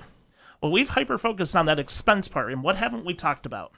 How do we generate more income? Right. Exactly. And so we spend an inordinate amount of time, and they barely talk about this. Master's degree program didn't touch on this, and it blows my mind.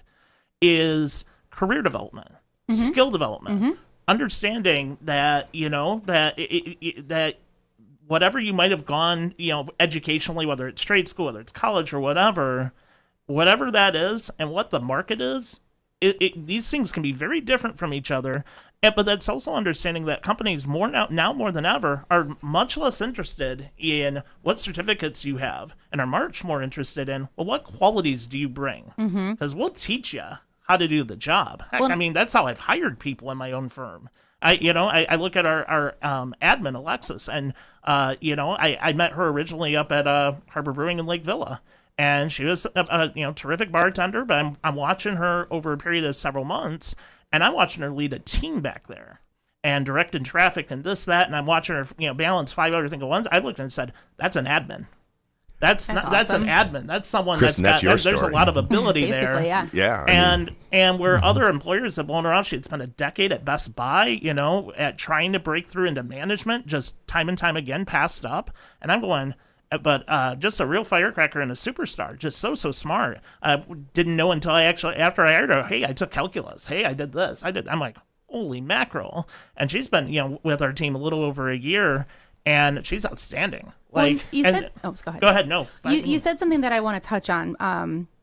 So basically what I just heard you say, and this is exactly why I had such a poor response to that question, Dick, that you're talking about when we were in Dallas, is my question was, what advice do you have for those of us who are not there yet but want to get there? Right. And I think that person's response was to a question that I was not asking, which is similar to what you were just saying, right? Where they were talking about money saving. And I'm like, that's great. That's not the question that I'm asking. I'm talking about stepping out of money saving mode and into money making mode, right? And that's exactly what you're talking about here.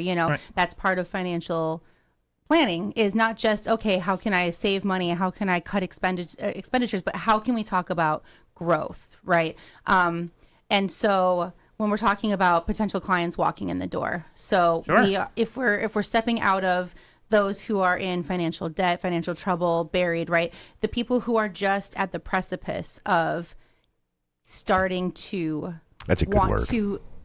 What's that? Precipice. That's a good word. AI loves that word. That's an AI word. Is it? Yeah, oh yeah. But for the people who are at the precipice of starting to want to grow their status, what is there a threshold of like a certain level of, okay, when you make this amount of money, this is when you should start talking to a financial planner to get to the point of growth? Is there any advice that you, like general blanket statement type of advice for people who are just in that beginning standpoint of, where do I go? Where is my first step? What do I do? What can I work towards on my own before I'm ready for this financial advice? Sure. So I'll throw out some qualities that I look for. If I were to say who's someone that's ideal and ready to rock it, right? Yeah. So when we see particularly little or no debt, that's a really good sign. Then we're not working against ourselves, because if you're sitting there with a bunch of high interest debt, the first thing I'm going to tell you is, well, apart from a handful of emergency savings, there's a thing that's 20 some odd % against you. How about we start working to kill that and generate behaviors? But once that's out of the way, now we're really looking at, okay, this is the footprint of how we're living and so on, and these are the resources we have that are coming in. And it's usually a combination of both. It's a combination of making the footprint much more intentional, and what am I doing on an intentional front with this career thing, and really thinking of your career like a small business, and going, okay, I'm currently earning this. What potential do I have in the organization to drive value that is going to help me grow as a professional?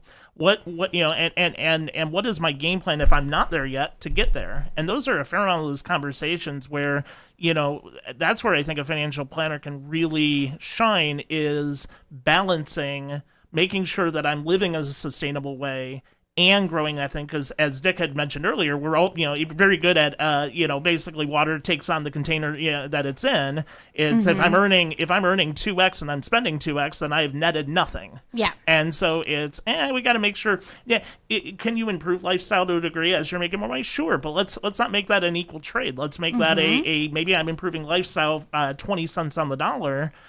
keeping in mind that you're going to pay more taxes as you increase that income too. Not to get too political on it, but a number of my more liberal friends are all for, have been all for, in terms of the spends until they start earning more money. And that's exactly it. Then I hear the complaints on the taxes, and I quickly remind them a little bit, hey, remember when you said this? And they just kind of give me this grimace, like they just swallowed a fly or something. And I'm like, there it is. Okay, you open the door. I'm stepping welcome. in. Yeah, thank you. I'm stepping in. A problem I have is when certain taxing bodies go and ask for more money, there's a percentage of the public who will always say yes. They will always say yes. I love that entity, right? But they will never answer the question, well, how much is too much? And don't you even care how they're allocating it, why they're needing it, and then what the future consequence we'll use, as for lack of a better word, is of that spend? And there's that certain population that will there is no way they will vote no on certain bond questions. And I don't get it. And I wonder if they handle their own finances the same way. Well, little Susie asked for it. I love little Susie, so I have to give it to her. And I'm willing to bet they don't. I'm a little bit like that. Yeah, I can't say I can hypothesize on that. All I'll say is that it does lead down a very challenging road when it comes to the road of unintended consequences. Where we'd like to have all the things, and in our personal finances the same idea, but what you haven't really accounted for is risk. And what people don't like to think about, and this is another way financial planner adds a lot of value, is pointing out where those risks are and what is the plan for addressing it. Like, for example, okay, so you get you budget, you save up, you got your down payment, you're going to get this house. Okay, that's wonderful. Well, how about the budget to maintain that thing? How about the budget to, if you have a good house and you're making good money, part of wealth building on top of it may be making improvements to that thing so it retains and increases value. What is that sinking fund game plan with respect to that? That's an important topic before, let alone during. And many times we catch them while they're in the middle of home ownership going, well, the roof's about to go and this and that. And it's like, well, that's a full-on emergency and game plan on top of, how about a job loss on top of that? Because that's when they call the insurance company. There you go. Well, yeah, and hope that they'll pay out. Like, but it's and recognizing that you can have a down market, unemployment, the roof go out, and you break your arm all at the same time, and that's a week. Right. That's my last week. Well, oof. but that's just it. It's what's your game plan to address those layers, and I think most people, it not only haven't thought about those things, don't want to think about those things. I don't blame them, but that's where we can come in and go, okay, let's have that conversation and really have that roadmap for, well, what is the playbook, when these things kind of arise, and making sure the resources are there in advance. Because, much like, to poke at the hurricanes that have been experienced down in South Florida, Western Florida the last couple of weeks, it's, you can board up until it's there, and then it's there. And if life throws that, and it can happen violently and suddenly. You can look back at 2008. That happened very quickly. We went in 2 months from a mid 5% unemployment rate to a near 10% unemployment rate in 2 months. Yep. When COVID hit, market dropped 35% in 5 weeks, February 19th to March 23rd. 5 weeks, 35% drop, worst 5-week drop in the history of the stock market, and 20 million people were unemployed, like that. And it's sort of, it's not that I sit there and worry about day to day being struck by lightning. But it is to say, like, if these very real things can occur and will likely in some way, shape, or form happen again, what's the playbook? Are you familiar with the teachings of Robert Kiyosaki? Yes, I am. I'm aware of him. Okay, so I sensed a little bit of maybe is there some quackery in it? I would have to dig in because it's been so long since I've looked down any of his readings. I do think that I think that unfortunately I think there's certainly an angle to sell there that I'm not a big fan of. I wouldn't see it as particularly strong risk management, but okay. But at the end of the day, there are people who differ on that too. So I'll leave it there. I'll say one of the things I like about what he teaches is he teaches the development of assets. So if you have something you want, develop an asset that generates enough revenue to pay for it before you buy it. He also doesn't look at your home where you live as an asset. He sees that as a liability because you are spending and blah, blah, blah, blah. I disagree with that aspect of it because I think it's an asset. If you look at the wealth of homeowners versus non-homeowners, it's huge difference. I think it's 300,000 is the average national and we wealth. discuss it as both.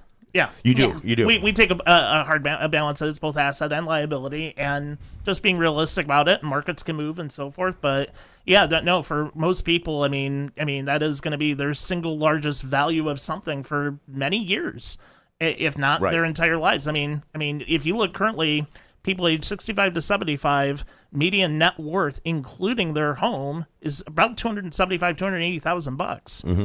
And you got to imagine that most of that, if it is their home, right? Yeah. If that's the median, which scary, one, and two, that 50% of the population has a net worth under that, and they're going to try to retire. It's I fear for them a little bit, to be honest. And so, but no, to sit there and buy a $multi-$100,000 thing and just say it's pure liability, I think I think it's just wrong, actually. No, I agree. But at the same time, it is asset as well. But remembering it's not just asset when people go, oh, look at how much my property's gone up. I'm like, yeah, that's awesome when and if you need to tap into it as a resource, but you got to defend that thing. It won't stay there if you're not doing the things required to maintain it. Yeah, no, that's a great point. The aspect of what I like about what he talks about, and I think you would probably agree with me based on what you've already said, is to develop streams of revenue or streams of increased revenue. So increasing the revenue side while not necessarily reducing on the expense side. There's obviously multiple ways to look at it. One of the things that we've kind of focused coaching in our industry, it's not about how much you make, it's about what you keep, right? Because you could make $1 million this year, and if you spent 1.1, what good is it? If you spent 1.1 to generate that million, obviously it's useless to you. So that keeping, and that's why I want to go into a little bit, do you do any tax planning? Oh yeah, no, absolutely. Has to be. Okay. And frankly, I mean, when we train up financial planners, they spend a full year where one of the key things we work on is really knowing the tax code, tax policy, and thinking along those lines, because you can't make an informed decision. You don't know all the decision trees if you don't know how the taxes are going to be treated on each and every one of those opportunities. So, or even what opportunities exist. So before we even, so year one of a 3-year plan and developing a planner is very rooted in tax. It is in tax and tax policy, because that's going to be your foundation for the rest of all the fanciness or whatever decisions you're looking at. You really have to know what that end result's going to kind of look like. Any of your clients ever come up to you who maybe day trade on the market?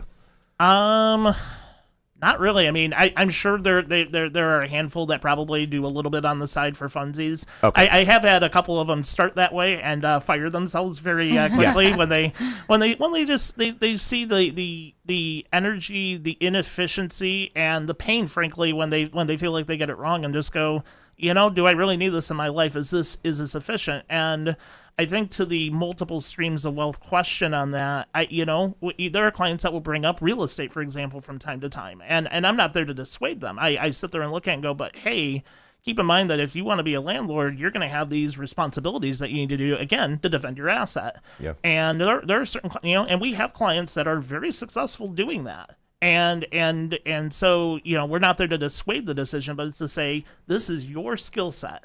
And this is where your capital position is, and does this fit where you're at? For me personally, I wouldn't, I'm not looking to drive down a real estate spec, not because I'm for or against real estate, but because I am more efficient putting my energy, time, resources, money into the thing that I do. Now, for other people, there are people that, for example, I've got a client that sits there and does, that is in the construction industry. And they do rehab, and that's, they work at a builder, that type of thing. You've got a skill set there that ends up playing really, really well with doing all the things involving home ownerships and so on, and having tenants and the whole bit. And they actually securitize the builder aspect of the business. When building is light, they can work on their own properties back and forth, and that's what they do with their labor. So they full-time have all their labor. None of it's contract, because they're in that. So there's a clear business thesis to it.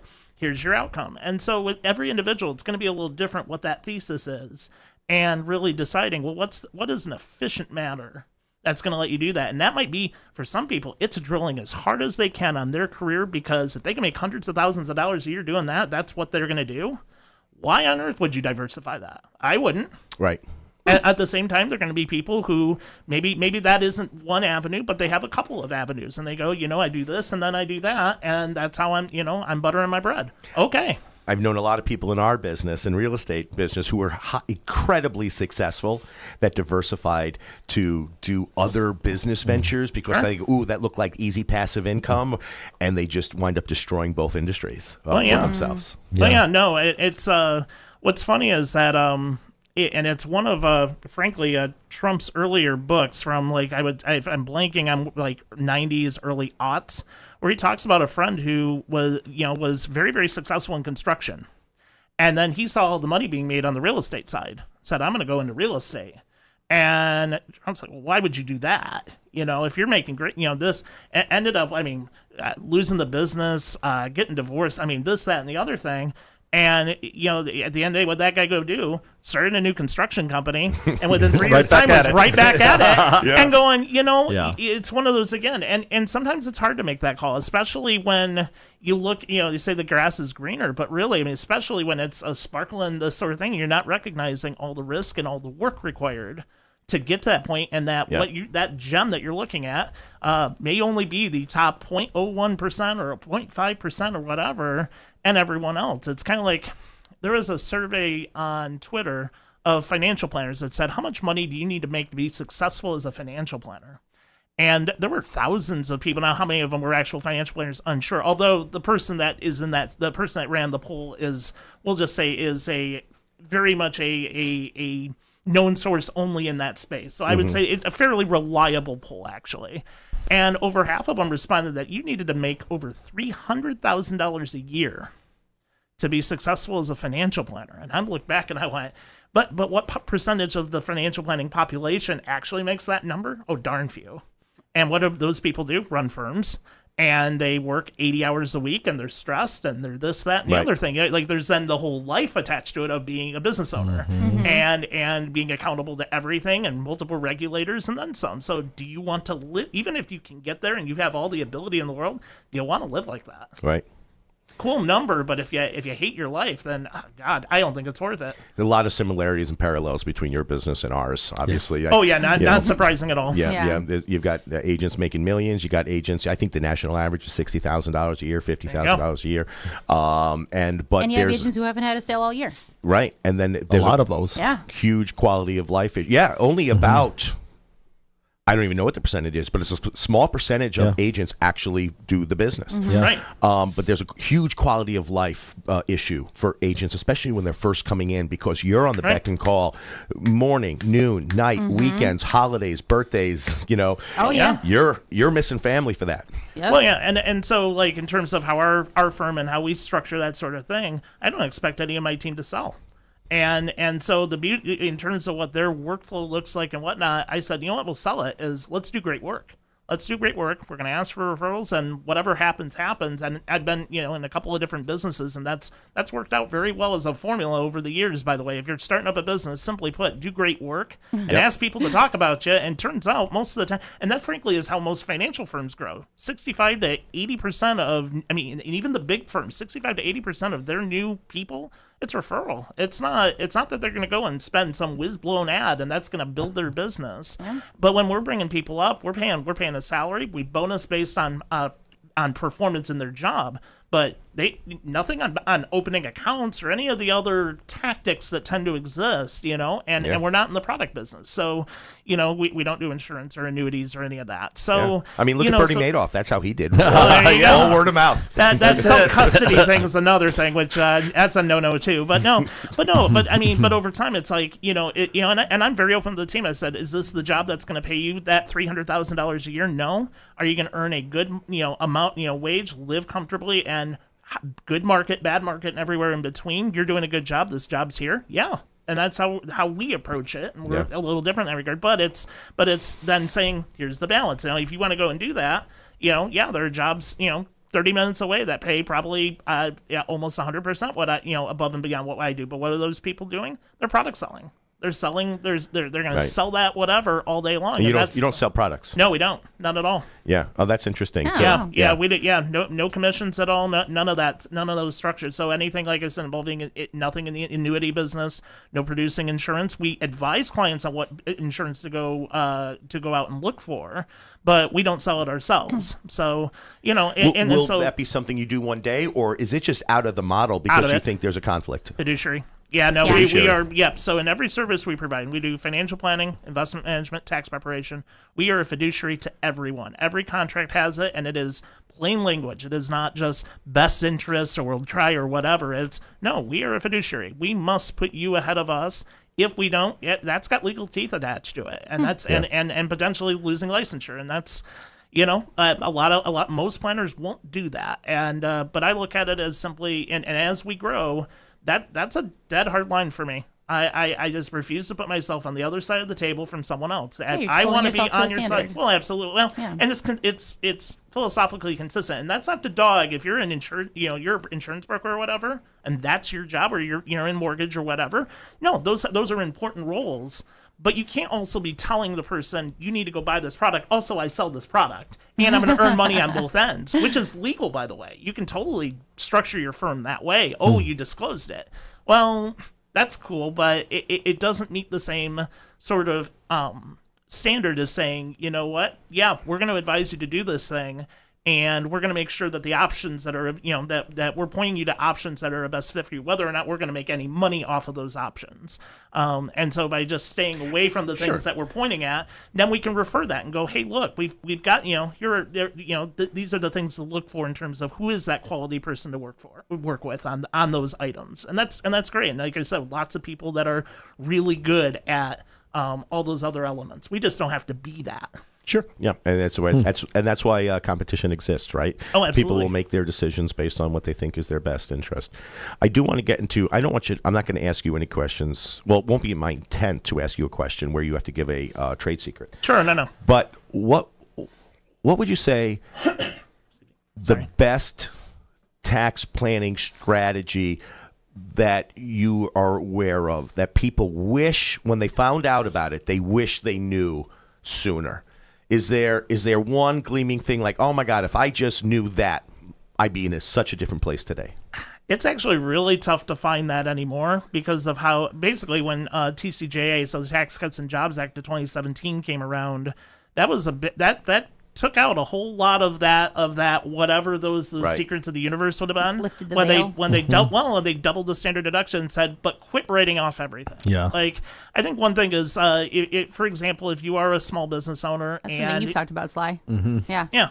If you're a small business owner and you are, being able to, whether it's in your own personal return or whether, hey, you're an S Corp and you're renting out your own space. We've seen that a couple of times where we've advised clients when they get to a revenue level where being that entity makes sense to begin with, because that's the other part is cool tax strategy, but there's a lot of legal that goes into that you're obligating yourself to take advantage of a thing. And if you're not there, you're not there. But realistically, most of whatever secrets of the universe were largely basically, Mnuchin and friends. And enormous credit to Steve Mnuchin and Treasury on that during that time of really simplifying things by saying we're gonna give you a gimme. Like rather than you try to write off everything in the universe, we're just gonna say for 95% of you got it. Now. Don't create false records. Don't try to jump through the extra hoops. Let's go ahead and, let's just call this, and if you have a legitimate business, in a big way. And I'm a big fan of it, frankly, continuing. Now, one other thing I would say though, and coming off the top of my mind is, if you got kids, they're growing up.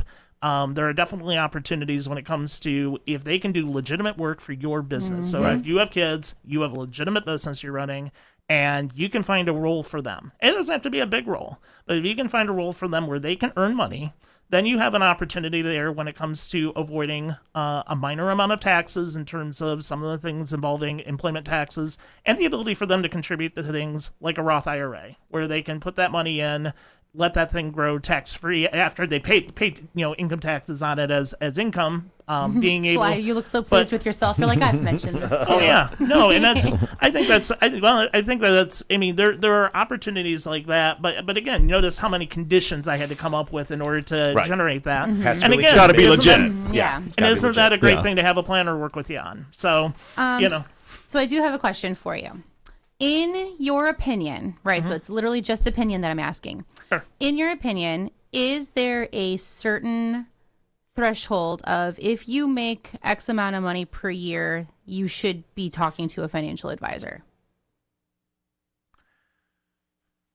Not really. I think it more is about having the ability to make different decisions and getting a different outcome. And it's by geography too, because we have clients all over the country. And, I was talking to our client. I have a client based out in San Francisco, and they had approached me about, making, they have a friend making $150K. Is that good for them to come into the country to do that? And I said, no, not there.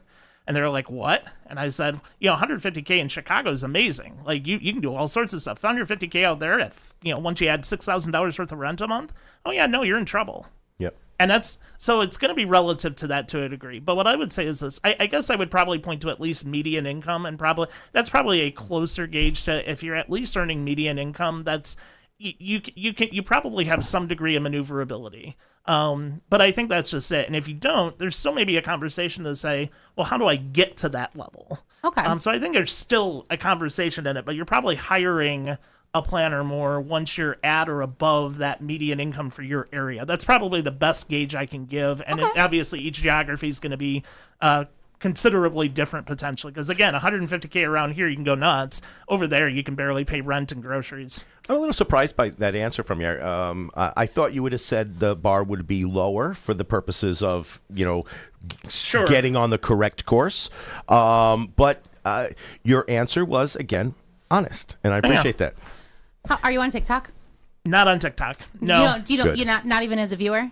Not even as a viewer. Wow. No. I was going to ask you if you had any opinions on all of the different just financial advice that floats around all over TikTok. I get stuff like that pops up all the time. If you don't have the hacks. I get hacks. I don't know. No. I get forwarded things. I mean, it's a combination of your mileage may vary, but also a lot of very interesting information out there. And at the end of the day, remembering that their business model are views and clicks. So when you're looking at that information, you got to put it through your filter of sanity, and logic, and go and slow down. Who's the guy that tells every single company they should buy a plane because you get the write off like 100% of depreciate? It's like, there it is. Bro, yeah. Like what are you talking about? You don't need a plane. Well, right. No, that's just that. Or a car for that. That one gets thrown around regularly, even in our circles, as well. I got a client that wants to get a fancy car, and they're going to write it off showing, I'm like, read the tax code. It doesn't work like that. Well, the 6-ton vehicle is still a thing, right? The what? I'm sorry? The 100% depreciation on a 6-ton or more vehicle for business use. Yeah, I'd have to something like that. I'd have to do some homework on that. Yeah. What is your favorite part about your job? What gives you the most fulfillment from what you do? Especially when I get a chance to see over a couple years, 3 years, 4 years, and we can start looking back with clients at things like, look how much, whether that's net worth, look at the position of, remember when, and I'll even go through my old client notes and go, remember when we were talking about how you were going to pay off that $35,000 of credit card debt? And now look at the financial position. Look how you're living life, too. It's not even just the finances. It's also and look how well you're living. One of my very first clients, and this was even before I'd started the firm. I was actually at a brokerage for about a year and a half, just doing financial planning. But very first client, when I met him, he had 3 credit cards declined to buy a double cheeseburger and fries from McDonald's. Oh, geez. Making $50K a year downtown Chicago, and at that time, I basically said for $50 a month, I'll work with you. I was trying to find anyone to work with because I had no clients. Like this was the beginning of the beginning of the beginning, and we were working. And where is that person today? 7-8 years later, they're, between now they him can buy and his a whole wife. Big Mac without getting declared? They can buy many Big Macs. But this, where they're looking at and going, where they paid off not only the $35K in credit card debt, $75K in student loans completely. We were able to refi those sub 2%, wipe that whole thing out in a 5-year payment plan. Nice. But he had to pay $800 a month for 5 years. I mean, again, you're for a period of time there, you're saying I'm choosing this over that because I want to be on the other side of this thing, and I'm being given a good deal to do it. But they're looking at it, we're 6-figure net worth, income that is 7 to 8-fold what I just described as a household. I mean, awesome. and that's, kids are healthy, doing great. They great school, great everything. And you look at that and go, but remember when? Remember when we were having a discussion about bar hopping? Remember when we were having a discussion about this and that? And it's like, and so but there was a commitment there at that point to go, and you get fed up. Like, and I think that's even more important than whether or not you've got the income thing going or not in terms of planning. You could have 2-3 times the income, and if you have no desire to make changes to your life, this won't work. Yeah. Like, it does not matter how much in resources you got to decide, I want to do this thing. And on the flip side, even if you're not there yet, you're kind of close or whatever, if you've got the desire, if you've got the hunger to say, I'm going to make it there, then open the conversation. Worst thing you can hear is no. And, and for us, in some cases, someone's hungry enough, we'll throw them a bone and an opportunity and be like, hey, you know what? Let's work together for 6 months pro bono. Let's see what you can do. And we've had clients do that where they've taken advantage of a thing like that and have gone on to they're paying good clients because they're kicking butt and they took advantage of that opportunity. If there's enough hunger there and desire, we've got some space for it. I've got a question, unrelated. I don't know if you're familiar with the Dave Ramsey. I was just going to ask that. For the way they Total Money Makeover on my shelf.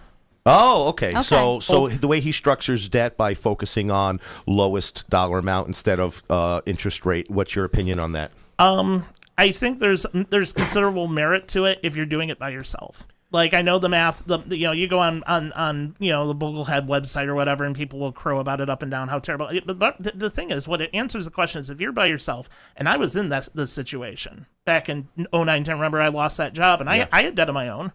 And I was living by myself. I was alone. And it's a very lonely place to owe a lot of money, not make a lot of money, and you're going, I got to crawl myself out of this thing. So going in, whether you call I call it hate order essentially, but it's just like, okay, we're going to start with that lowest thing. We're going to keep ramping that thing up. For some people, that is exactly what they need. And yes, they're going to probably pay a little bit more mathematically. Yes, you can talk about what that means. At the end of the day, psychologically, I think there's huge merit. Oh yeah, no, without a doubt. And for especially if you're on your own, you need that. You absolutely need that. There can be situations where analysis-wise, there's a vast difference, and maybe you're taking a different approach, and that's where, again, having an expert work with you is a thing. But for a lot of people, including myself, it was, being able to knock one out and cross that thing off. And I tell people, I get big old Magnum Sharpie, and you write those things down. And I mean, when I was living one-bedroom apartment, it was list on my bathroom mirror, it was on my refrigerator, it was on the back of the door to my apartment. And it was there every single day with those balances. And you stare at that thing and go, that's the enemy.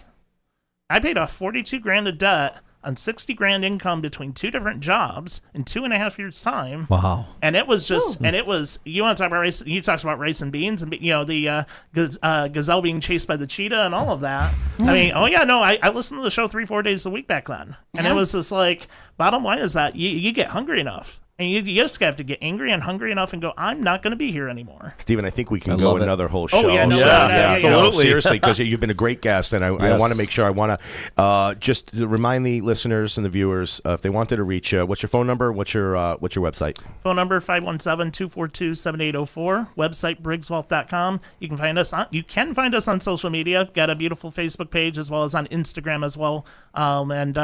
Check us out. Lots of great information out there. Hey, thanks again for joining us. Thanks, listeners and viewers, for joining us. And we're out of time, so we'll see you next. Actually, we'll see you next week.